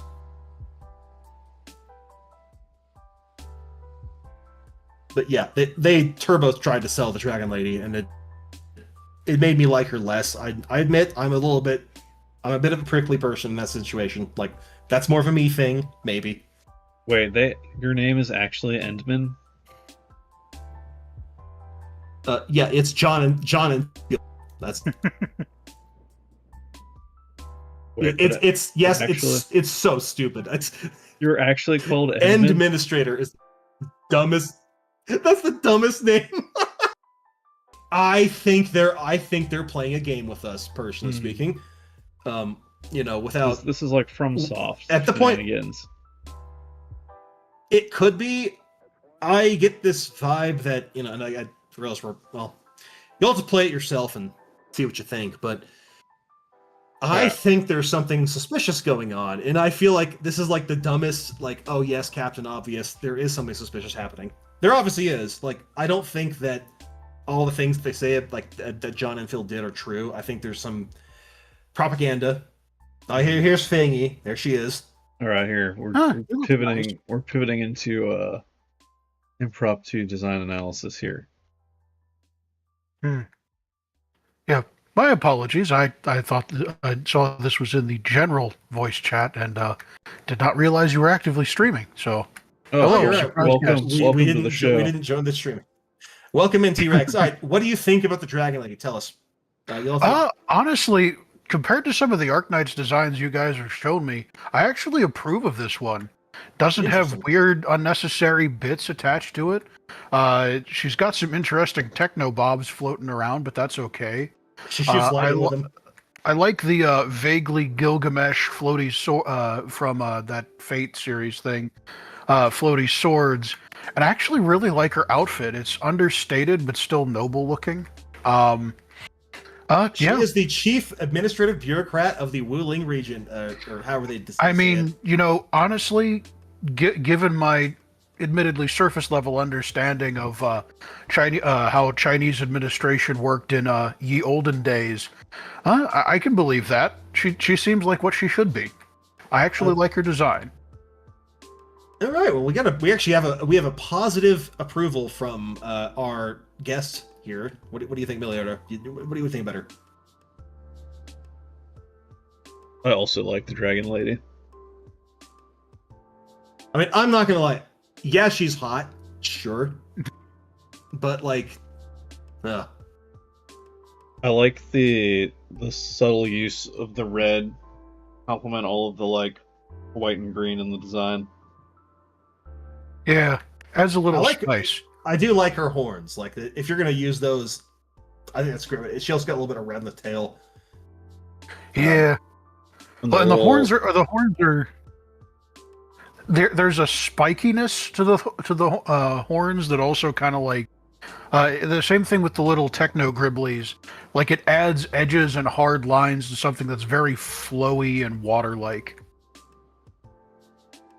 That's funny because water is a theme of the Wuling region, so that's probably not a coincidence.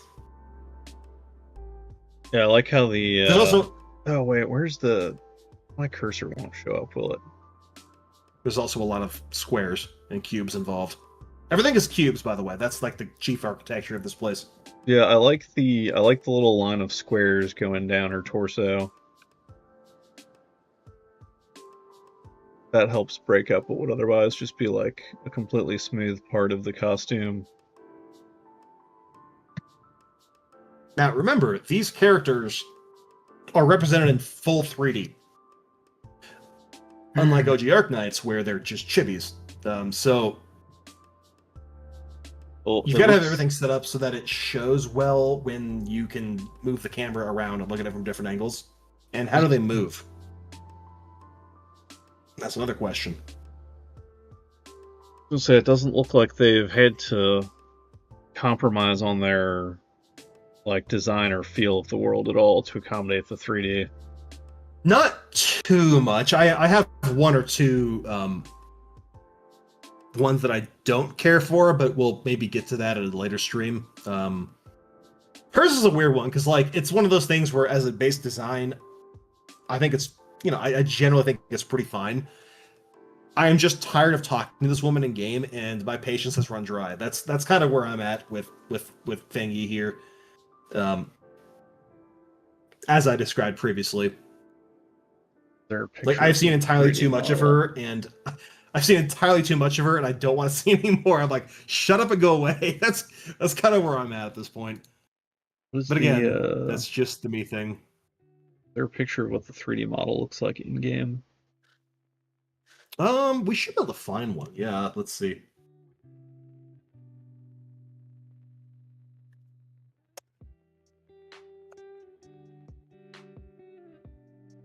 Oh, that was a crap. She's also a very popular character, so there's an insane amount of fan art. So I don't know. It just is what it is. It's nice to see they didn't have to like rapidly or radically simplify their designs for 3D. They also don't appear to have gone crazy with over designing for 3D either. Like you could have shown this to me and I would have been like, that's it's an Arknights character from Arknights. So for the most part, clearly, I agree. Yeah. They clearly waited long enough till they would be able to handle doing the same level of quality character design in 3D. It's a hard thing to swing, isn't it? Like how do I translate these 2D characters into 3D? How to make a design that actually works in 3D? Let me see if I can find a good one. Because you could definitely still port this character back into classic Arknights, and the chibi would still be distinct because it would have like the big red horns, and the gradient on the dress is pretty distinct as well. Yeah, that's what I was gonna say. It's like that this part actually kind of works. Can I get a good picture of Evelina here? Let's see. No, I can't. Google, you have failed me. Welcome, Martel. We're talking about the Dragon Lady.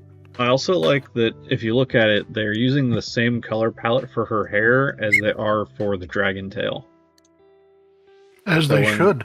When they all come together in the background of the image as well, you're not getting like this sharp distinction between like the hair and the tail. It all just becomes this like teal and black background effect. I mean, if she's an Eastern style dragon, technically the hair would just be the same all the way down if she were not people looking for part of herself. So, right.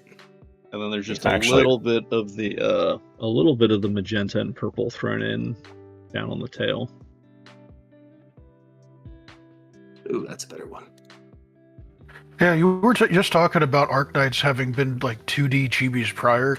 As someone who's never actually touched the game, I fully thought it was 3D the whole time, so that is news. Now you know. Yeah, it's the new game. So there's two games now. There's the original Arknights, which was a 2019, tower defense game. Think Fire Emblem, but like anime, more anime. And then they released Enfield just January this year, so it's only 6 months in, and that one's full 3D. Like, I use the words Xenoblade-like to describe it. I realize it does not capture the entirety of what they're trying to do in this game, but it's like a cross between Xenoblade and Factorio.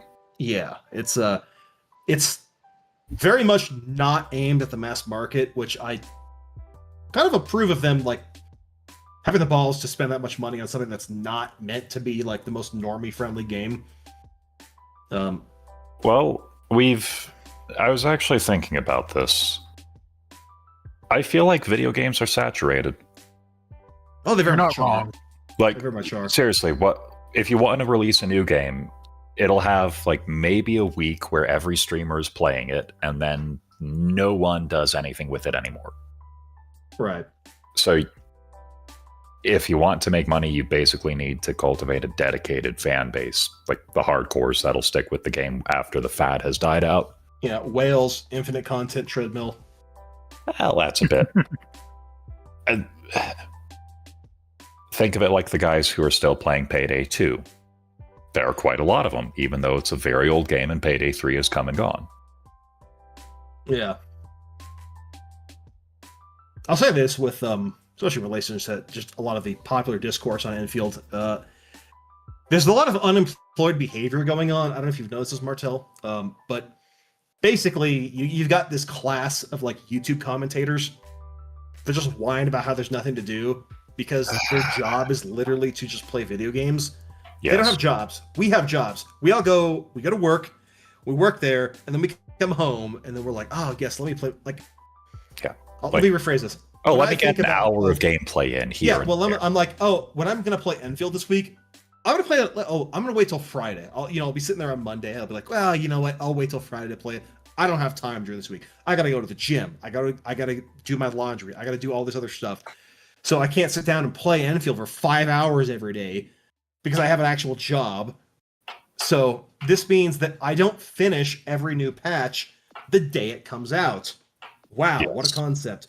It's like it takes me a few weeks to get through it because I have stuff to do. It is also still very much in the early days of what's intended to be a much longer game. They're going to be continuing to, I think, based on their track record, I think it's only going to get better from here. I feel safe in saying that. Well, we've already seen the Chiliarch's soundtrack alone is that was a great boss fight. That was a pretty sick, nasty boss fight. Not gonna lie. Like the boss fight itself was good, and the soundtrack, freaking Crywolf knocked it out of the park again. And Emir. They know how to hire the best, and they'll put the money into it, right? I also appreciate their marketing tactic for this latest patch. Like some of those reactors React channels like Davi Vosk, Drumroll Tony, Marco Meatball. Yeah, I've heard of such things. Yeah, some of them have even been semi-officially involved with their stuff before. Like Marco Meatball did a brief little musical intro to one of Lapland's songs, actually.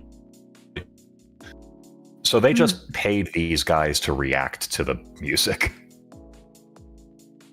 In terms of marketing budget, it's a pretty efficient way to do it. Yep. So I guess the thesis here, and those are some of the few React channels I actually like. They're onto something here. And here's the thing is, I know when we were talking about this like months and months ago, I was expecting Enfield to be like at least decent. It has exceeded my expectations. My expectations went in were with moderate, and it has done better than I was expecting. Yeah, I went in with like very muted expectations because that's just me. I'm just a pessimist about things. Yes. And I have been vibe checked. Funnily enough, I still hate contingency contracts for the exact same reason I hate them in Arknights. Okay, I hate the contingency contract one.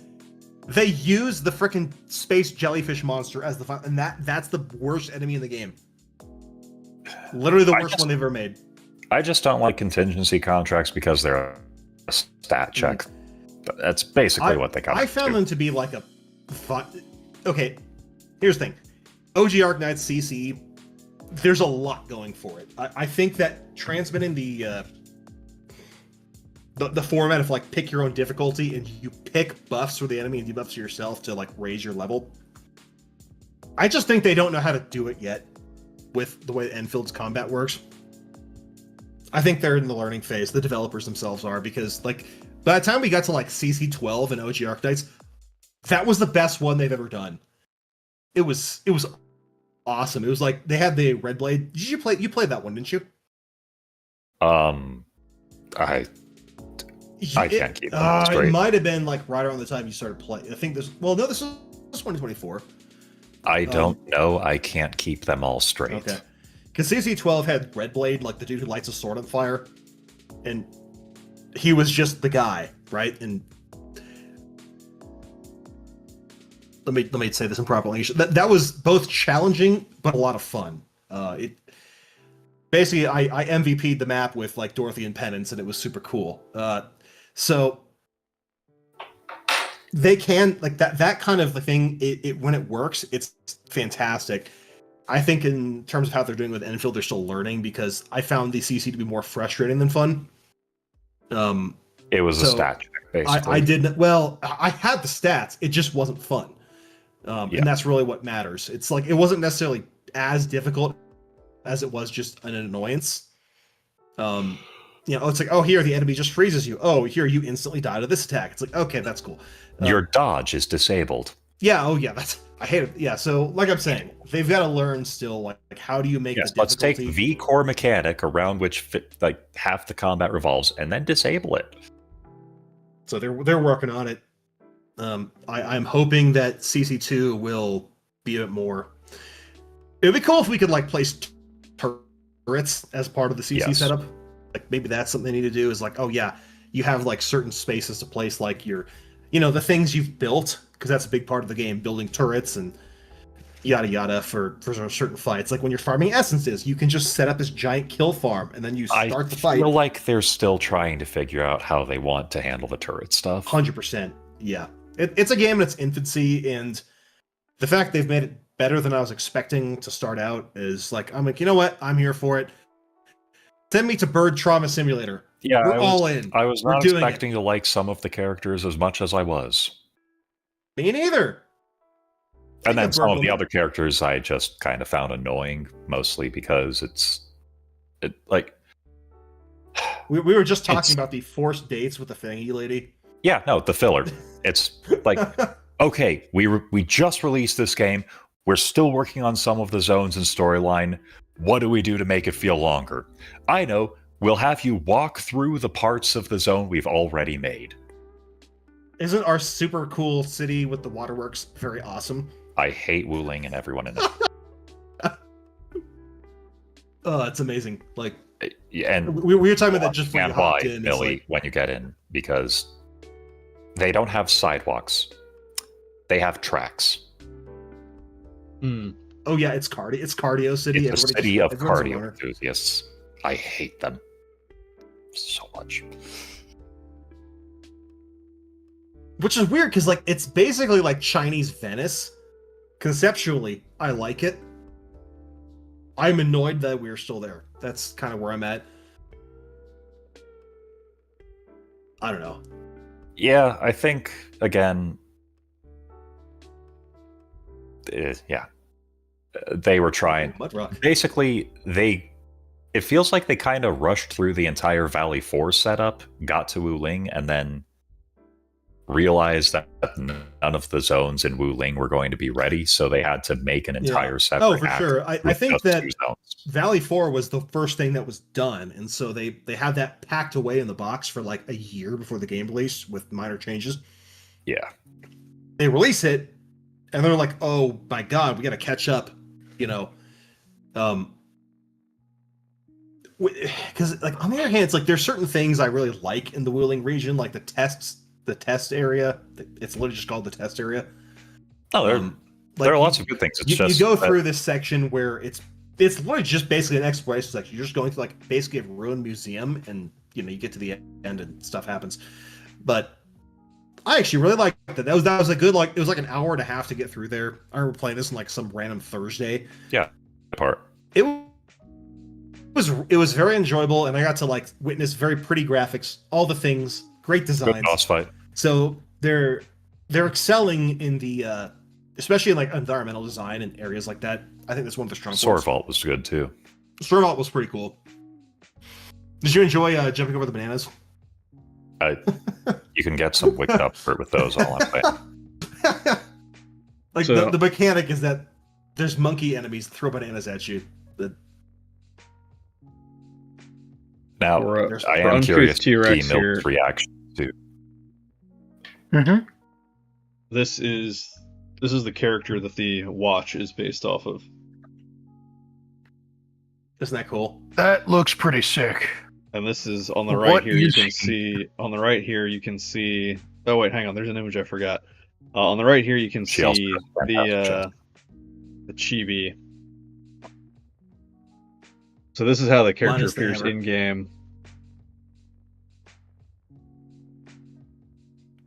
You know what he reminds me of?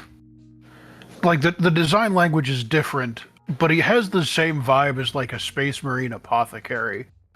Hold on like to that it's all white, chunky. Ooh, I can see that. So the hammer has an inscription on it, which you can't see in his artwork, but it says, "For evil men shall be cut off." It's like Psalm like 37:9 or something like that. Oh wait, that's not a okay. What? Yep. They got me good with this one too. Why did you think it was a dude? We got in with it too. Don't worry. Okay, so to be fair, usually when you see guys like this in any sort of let's just say Eastern art style. Like I'm thinking of and some of these I haven't played. I just know the characters from them. But like that what's the same people who did like Wuthering Waves or whatever it is. There was a space thing with like a train, I think, and there was a giant robot called Svarog, and then Potemkin from Guilty Gear. Like those are all dudes. So this person, I don't know what her name is. I also like the freaking almost like berserk style monster that's in the background. Like what is this? Because like it's got similar horns to her. So what is all this significant? Okay, that so is her Arknights species. art, yeah, they like everything is based off of a species. So like the fox girls will usually have a fox in the background. Not always, but usually. Yeah, this one is a She's a genus, gargoyle. let's call it, called sarcas, devils, freaking backstabbing jerks. Sarcas is kind of a catch-all term for a number of different races. She's a gargoyle. That's a gargoyle in the background. They've all got earth magic powers, so the suit She's basically is an her. earthbender. Yeah, the That's what I suit think is that her way. packing it out with dirt and using it as power armor. So she's I a bit of see. a, she's not necessarily a dainty girl, but she's not like that suit size. It basically fills up with like mud and rock, Mud and rock, perhaps. and that's why she's like she looks gigantic. Everybody in universe, people think she's a dude, and she rarely talks. Okay, so I'm not insane then. No, Wait, they were hold very on. much going for a specific vibe. yeah. Okay, so there's this girl, and then Mob Cat Lady. So you're slowly pulling me in the direction of maybe Arknights is cool design wise, because as you know, we've talked about it off stream before. But a lot of the designs you showed me, I'm like, why are there zippers? What is the point of this object? They love zippers. See, the What was zippers the- are so you there can were- attach two pairs of pants together to create a full pair of pants. I mean, I That's had those kind of pants in high school, but what was that? There was one where like I think she had like it was some kind of like scissors or something. But anyway, the point being, like usually a lot of them felt sort of over designed or like nonsensical, but you know, Mob Cat Lady, who I can't remember the name of at the moment, and this one and the dragon all seem quite nice. The more I look at this one, the more I like it, because I'm a big fan of the tiny Hulk trope, where like, ah yes, so delicate, so baby, and then crunch. So her squad, a lot of them don't know what she looks like when she's not in the suit, so they think like, who's this random chick that's just hanging around base? And right, because she doesn't talk much. Where'd that big And fella when go? she does talk, she's a total space cadet. Absolute space cadet. I brought So pizza, everybody. the fun part about this, like especially the E2 art here, you see how it's like a circle. That's not just like a. First of all, it's a great aesthetic design choice. That is actually what she looks like in battle. She actually has this sort of like shield mechanic where every certain number of seconds she like builds up like a layer of this bubble, and it just blocks all damage, just straight out. She's very tanky. She beats stuff with her hammer, as you would imagine. So the bubble becomes bigger basically as like these stack up, and this is exactly what it looks like. The E2 art kind of shows it. There's not a giant gargoyle in the background, mind you, but it's the same concept. Yeah. So it integrates like basically a gameplay mechanic with the way that the art is framed. Also, it's just this very nice circle that encapsulates everything. You see like the spires in the background. It's like a city almost. Well, if she's This a is just- gargoyle, then yeah, if they're following what gargoyles traditionally are. Yeah. They call them the children of earth and stone in this world. So the bit about the righteous inheriting the earth has a double, maybe triple entendre. And she's a beautiful She's cinnamon roll. also a gargoyle, which means the rocks and stones themselves have cried out. Indeed. Also, she Yeah, makes, you know like, what? giant monsters And to fight for her. Funnily enough, gargoyles, some of the very, very few, like 2 races of Sarkaz that don't constantly backstab people. Turns out not being a murder hobo does a lot for your PR. That's why they're the black sheep of the family. Disney taught me, in no uncertain terms, gargoyles protect. Quote Elisa Maza. Anyway. Yes. Also, speaking of which, Brooklyn should funnily drop whatever all the different gargoyle women he was chasing in that show and just date this chick. I feel like that would be better. Yeah. You know what? She seems like and pun intended, a stable sort of pick. Yeah, he could be her, cadet. impulsive bad boy, and she can kind of ground. She might hurt herself boiling water, but she's a precious cinnamon bun, and that's okay. He needs somebody kind of like mentally chill. He's a very not so much like he did mature as the series progressed, but I could see it working. Like they both got horns. Well, and I'll say this: as far as Sarkaz goes, she's been blessed with some of the prettier looking horns that we see in Sarkaz. Like, I mean, come on. I do like the horns. I'm a sucker for good horn design. They kind of start from the back of her head and just kind of come around a little bit and then go up. Another fun fact: she's actually based on a beetle. I do like the scarab beetle design in her armored form. Yep. It's more like a rhino beetle. Yeah. A lot of Sarkaz actually have inspiration from insects, which is why W is a cockroach. Hey. Yes. Actually, speaking of Sarkaz, I think we were talking about this, but seeing Millie's comparison of the Enfield characters to the Arknights characters that they're based off of, which also, I gotta say, I appreciate how they handled like the time skip sequel stuff. Oh, yes, it was. Yeah, for a start, and this is hardly a spoiler because they tell you it straight up. Enfield is set 150 years after Arknights, so everyone is long dead and buried. Oh, okay. So except for Warfarin. Except for the Immortals, yes. There's a couple characters. We have confirmed there's at least 2 people that are from Rhodes Island. Yes, but for the most part, you don't actually have to worry about any of the characters because it's kind of like setting one movie in 1776 and then another one in 1953. Gotcha. You really don't need to worry about what happened to the characters. The ending of Zulu will not spoil anything that happened in The Last Samurai for me. Exactly. Basically. Well, except those ones are only about 20 years apart. Yeah.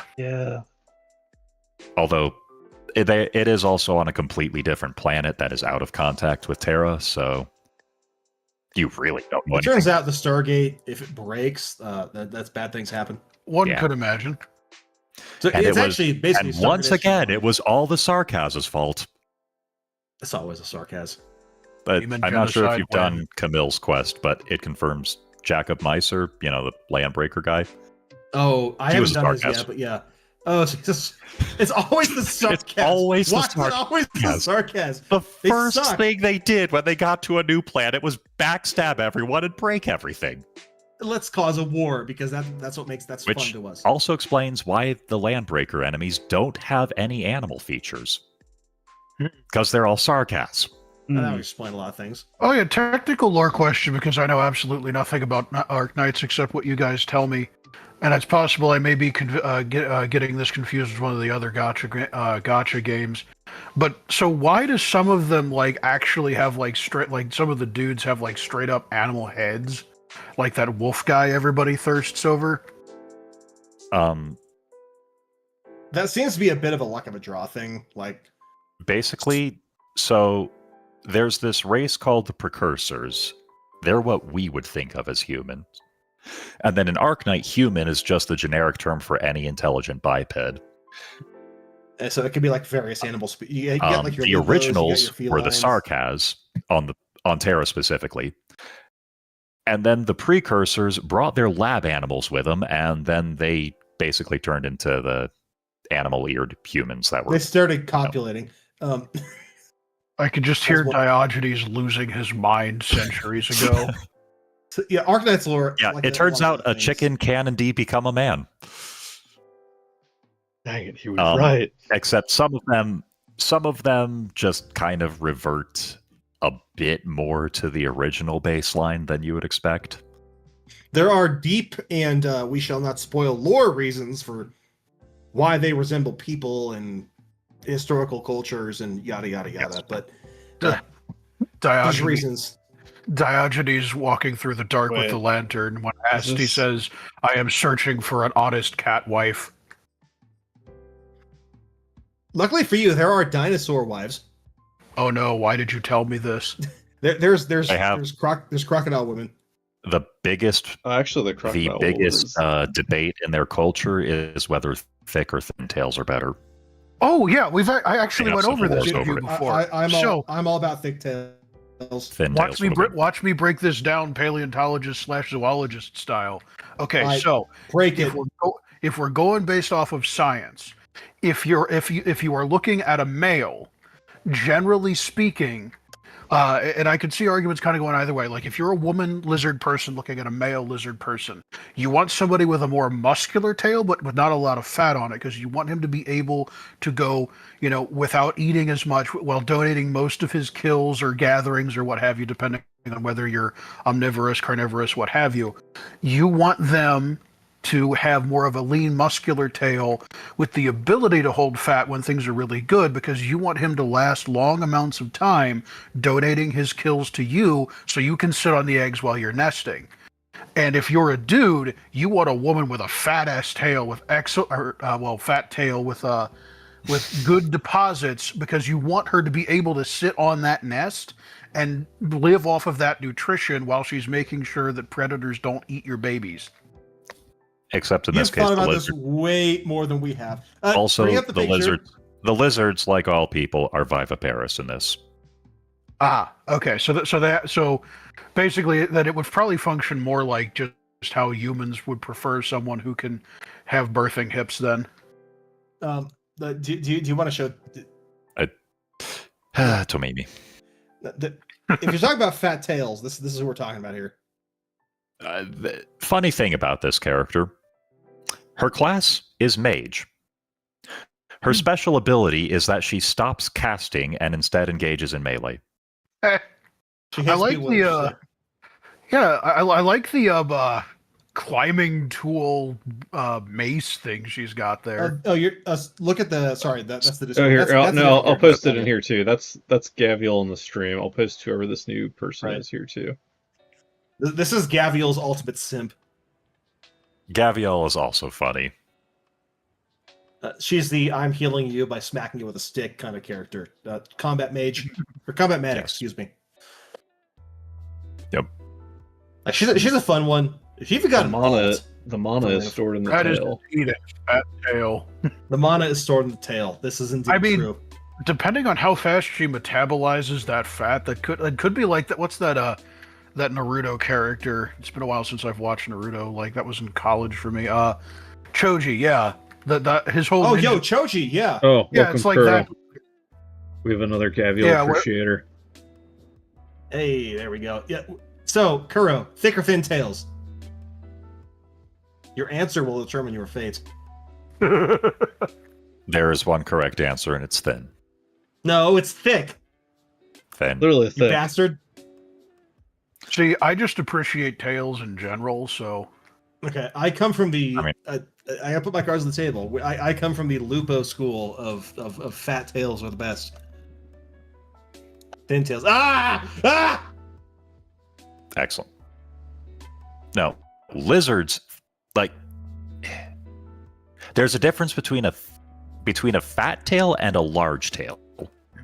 Yes. Like, Reed has the kind of tail that could double as a body pillow. Reed is a walking body pillow. I could easily see sleeping on that thing or honestly, she could just kind of bask on it in the summer. Do the lizard people need to, like, are they endothermic or exothermic lizard? They appear to be endothermic. Okay. Like, they can survive in cold environments and all that. Hold on. So could the lizard people lose their tails? I don't think there's ever been confirmed. Presumably some of them could. Like, I I'm guess. I'm just Hang on, imagining. hang like, on, I need a because- pillow. Hold still. Yeah, no, literally, I'm just imagining like a married couple or something like, oh, I'm gonna be in the field for like 6 months. I'm gonna miss you. Hold on a second, and then they just rip off. Now Tail- That Carry is a this with- tail. Now that is a tail. Oh my god. Okay, then Carry bring- this bring it with up. you to remember me by. Good lord. Like, okay, so here's like Charizard if animated. That is a tail right there. That's a tail. Well, is this going to be posted in stream, or should I hop in? I think elsewhere? I think he's gonna bring I'll up pull it in the stream. You should. That is how you tail. Just saying. Like, and I'm not even like the biggest like Blizzard guy in this stream. Oh, that's I know, a cool it's looking design. a lot of competition. But like, I mean, I long ago came to the conclusion that my ideal girl is probably a dragon, just on the basis of personality traits. Oh no! she is offering us an accord. Like unbridled avarice, pyromania, generalized bloodthirst. Yeah, dragon. Yeah. Like, I want me a girl that can murder me. Like, you know. Preferably a redhead. Also, I like the composition with the giant Also, spear here she's because it Irish and makes she like likes poetry. an X shape. Counterbalance. That the is tail. Charizard, but if she, Yeah, it's Okay, that is Charizard the- anime girl. I like the nod to actual whale biology hanging in the background. Like, yeah, So it's this got is- horns, but that's actually reasonably close to like a whale skeleton. This is an alternate skin for this character, where she is like basically like a museum curator. I mean, There's also the bit See- where she's Irish and likes poetry. now this one does feel a bit overdone for me. It feels like it's got too much going on. It's an alternate skin. These things are kind of like. And personally, I think let's see. We can. I think maybe most of bring the up little her bits are original- off to the side. Like the actual Yeah, thing is pretty straightforward. Coat, lantern, bags. Actually, yeah, I was kind of getting the grays were kind of getting lost in the skeleton there. Yeah. Now, speaking of design, before we got sidetracked by many events months ago, I did want to get Millie's reaction to, I was mentioning the alternate operators in Enfield to see the difference between 3D and 2D, Oh, righto. especially since he's already reacted to one of them. Ayafyala. Oh yeah, we do have, the not Aya. And then Oh, her core Skirts. design is much nicer. Especially. I just looked in Discord. Yeah, this is Reed, Princess of Ireland. She's a Charizard. Yeah, I think I like the core design a lot better. She's got this big puffy dress and all that. I am also a sucker for just dresses and dresses in general. and then That is there's something her, they do well in this game. for my part, much Oh, her hotter insane sister. sister. Yeah, I find it hard to argue. I think her sister is hotter. Maybe not literally, but like figuratively, you know.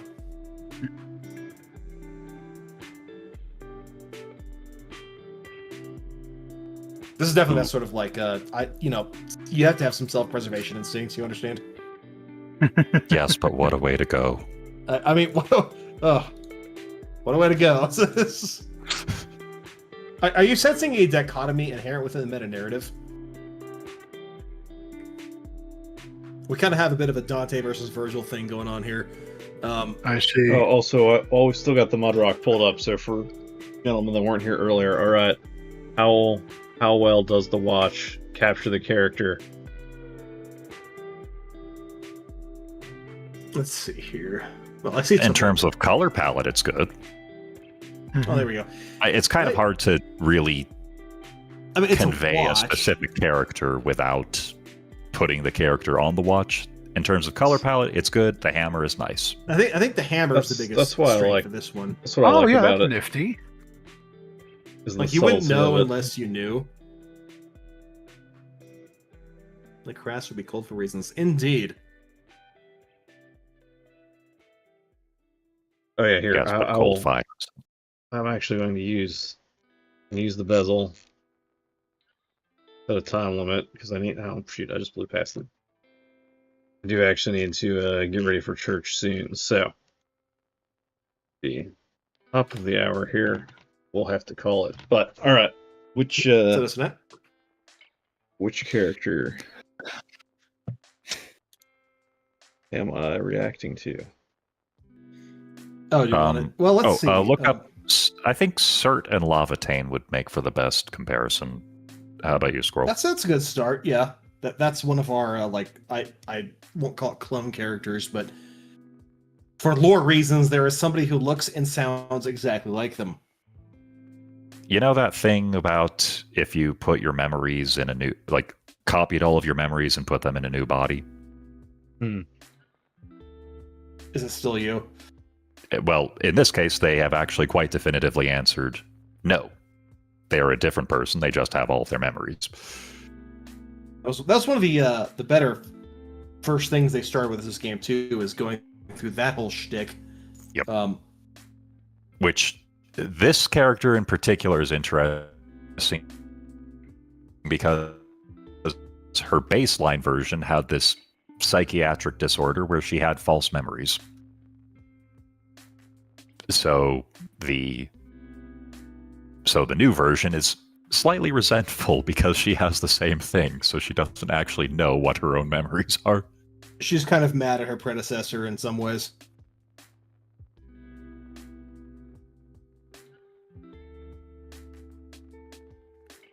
How's the dragon lady? Different dragon lady. All right, let's see. You guys have the pictures. Oh, I can link them to you. Oh, that is. Yeah, if you could do that, Squirrel. I will bring them up. Hang on. Yeah, they also Meanwhile, did this slightly was- alter. Well, they also slightly altered one There's- aspect of the there's, design and moved to 3D. Woman 1. While we're on the topic, this was Oh, not that much actually. yeah. Speaking of lizard tails, does this put me in? Is this considered a fat or a thick or a thin tail? All right, show us.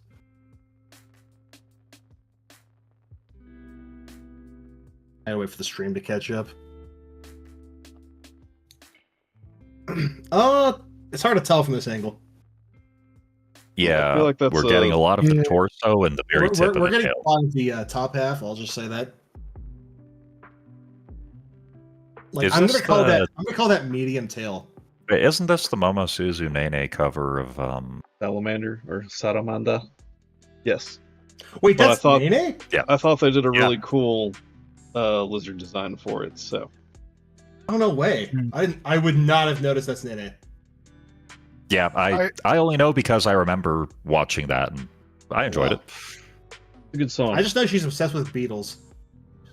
Yeah, apparently she is a bug collector. It looks like she collects them and eats them. I can see that. Oh, fun fact, just for historical record. here we go. Do you know where my? Oh, go ahead. I was gonna say, I bet you if I measured this, I bet you the ideal tail proportion is golden ratio times thickness of the arms. We're That- reaching territories previously unbreached. No, he has a point. He has a point. That sound Right. like, that passes the sniff test. Bears further testing, but it sounds reasonable. Yeah. And for thick Okay, we tails, have our hypothesis. So hypothesis would be for the thin tail looks good if it's arms times golden ratio. Thick tail probably looks good if it's like thighs times golden ratio. We are thigh appreciators here. So here's an important question if we're talking about tails. Prehensile or not? Oh, prehensile, the better.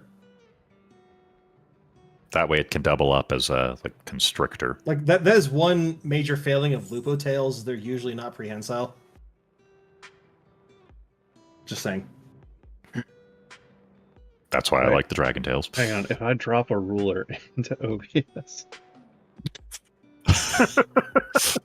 Do it. Oh, crazy thing about Japan I learned yesterday. It is actually illegal to sell measuring instruments in imperial units in Japan. Seriously? Huh. Yeah, basically You can only sell measuring equipment in Japanese standardized units, aka metric. Because I guess it seemed to imply that like if you were to sell an inches ruler and someone mistakenly used it as a centimeter ruler and caused an industrial accident, like you would be liable for selling them a defective measuring device. Oh, that makes sense. Frankly, that sounds like a very Japanese solution to a problem only the Japanese would encounter. Mm-hmm. So what you're saying is to fund a summer home in like, or I guess for me it would be a winter home given my intolerance to heat. To fund my Okinawan winter home, I need to become a imperial measurement system black market dealer. Hey kid, would you like to buy an illegal ruler? I heard you like inches. You know, there was a British dude that tried that. You don't want to know what happened to him.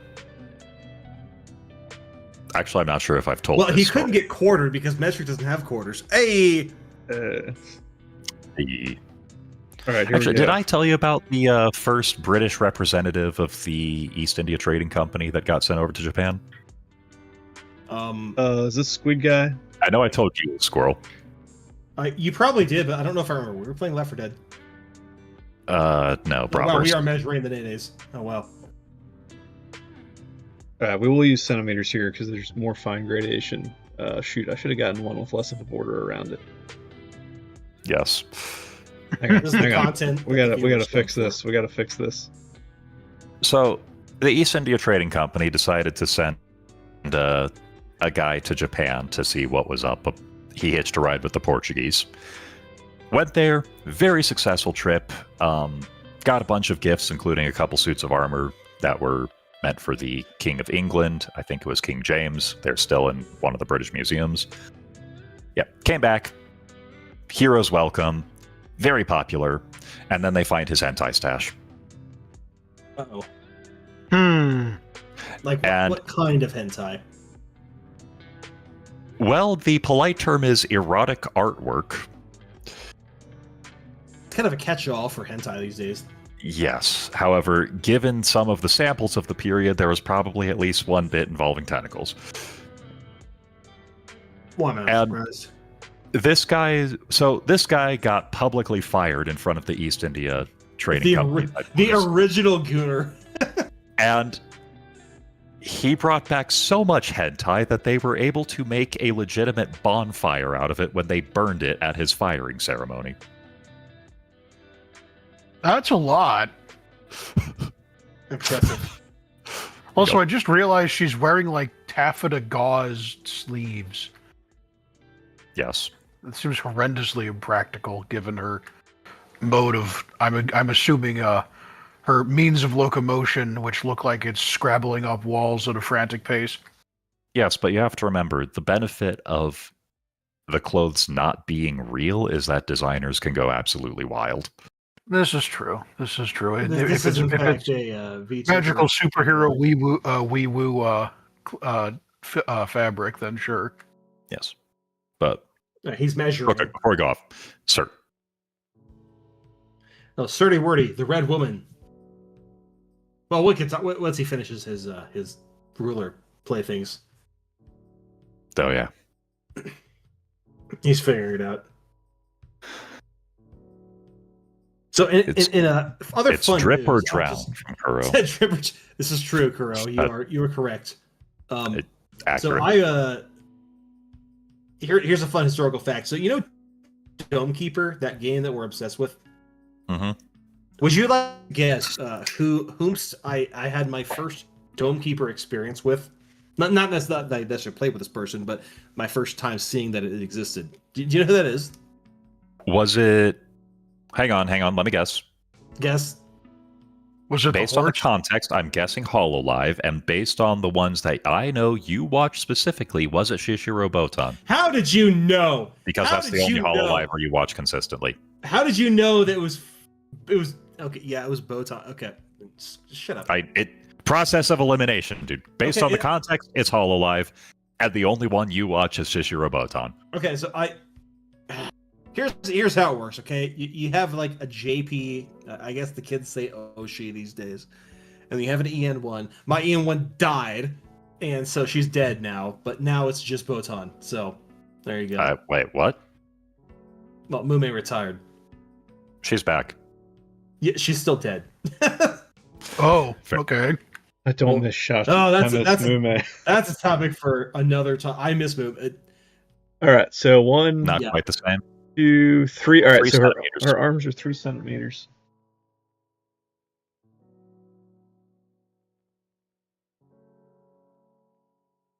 Let's just measure the tail. Hang on one.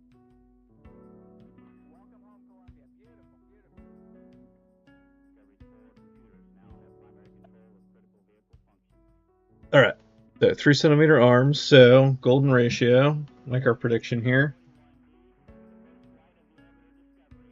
Right, golden ratio is what, 1.6 something? Let's see. I don't need the fancy version. 1.618, we'll use that. All right. So 1.618 times 3. So we expect her tail to be 4.8 centimeters.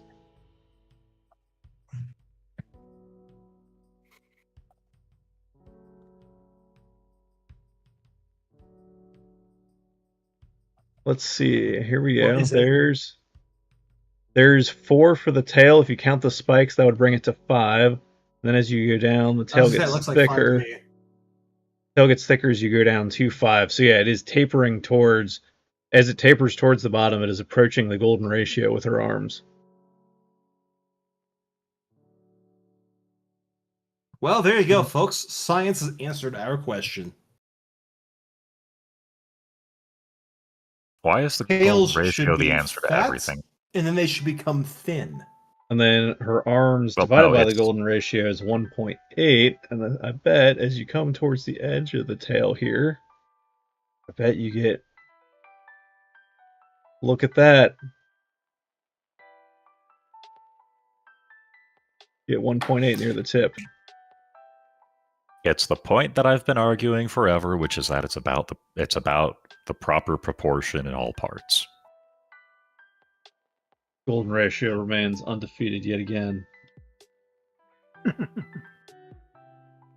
Wait, so wouldn't that also...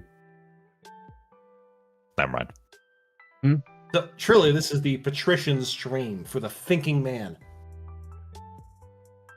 Talking about lizard girls' fat tails. Indeed.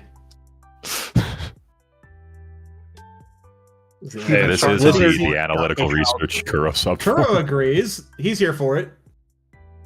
Hey, if the Greeks had had lizard girls, they would have ignored them. But if the Romans had had lizard girls, this is the kind of stuff that we have a half-breed lizard girl race. If the Greeks, I'm pretty sure that the Greeks would have, there was a joke about Perseus.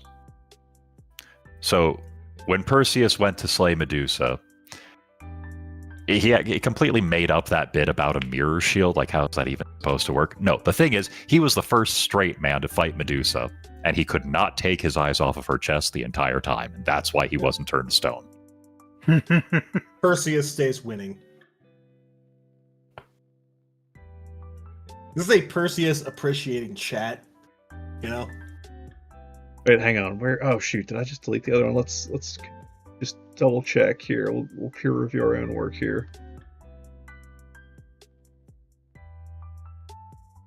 All right. So.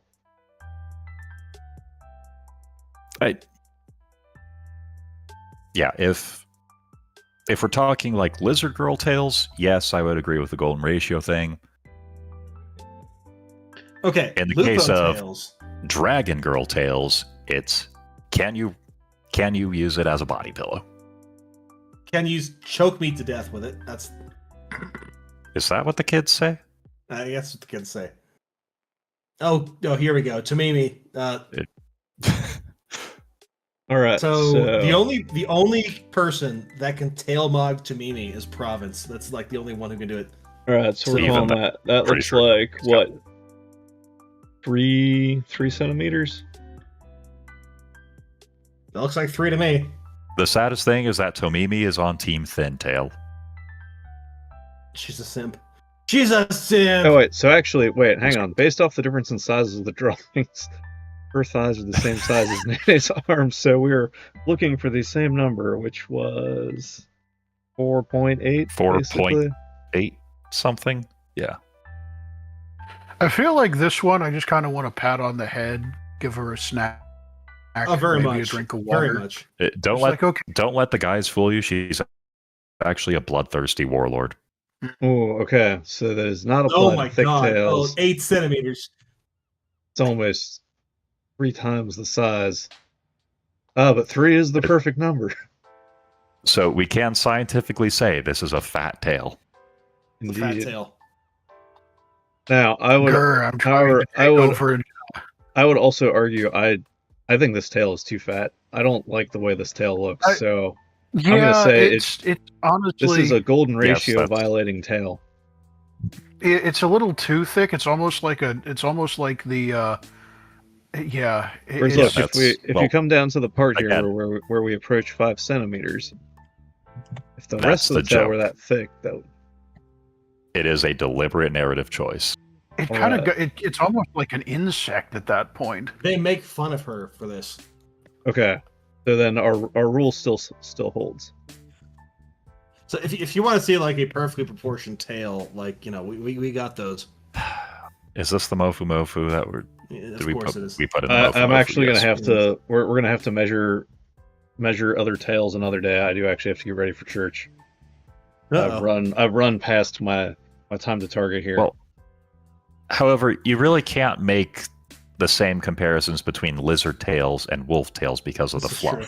This is true. That's One is true. meat, the other is fluff. Yeah, Yes. fluff adds on a completely different dimension. It's true, but I feel One- like one- rules of one is- visual design rules will still apply. We shall Well, what I'm see. hearing is tail analysis stream part 2 is next up on the schedule, right? We are such degenerates. Hey, speak for I'm yourself. free tomorrow. What are you guys doing? I might. Ooh, I don't want to promise anything yet because I do have I've got something fairly important on Tuesday that I got to study for on Monday. So we'll see what we're able to pull off. But we'll add it to the short list of things that the world is dying to see. You just title it that tail We do. analysis. We do still need to do the 3D, 2D comparisons. Yeah, we'll talk about more like the Enfield characters. I think at got- a certain point as well. what? Aya, Angela, and Cert right now. Yeah, Surdy Wardy, Red Woman. Possibly Monster in M3. Oh, that's totally who it is. Well, thank you all for coming. Thank you for waiting patiently for my return from my adventures. And I'm gonna put this watch on now and go to church. Enjoy. Have fun. He's leaving us, chat.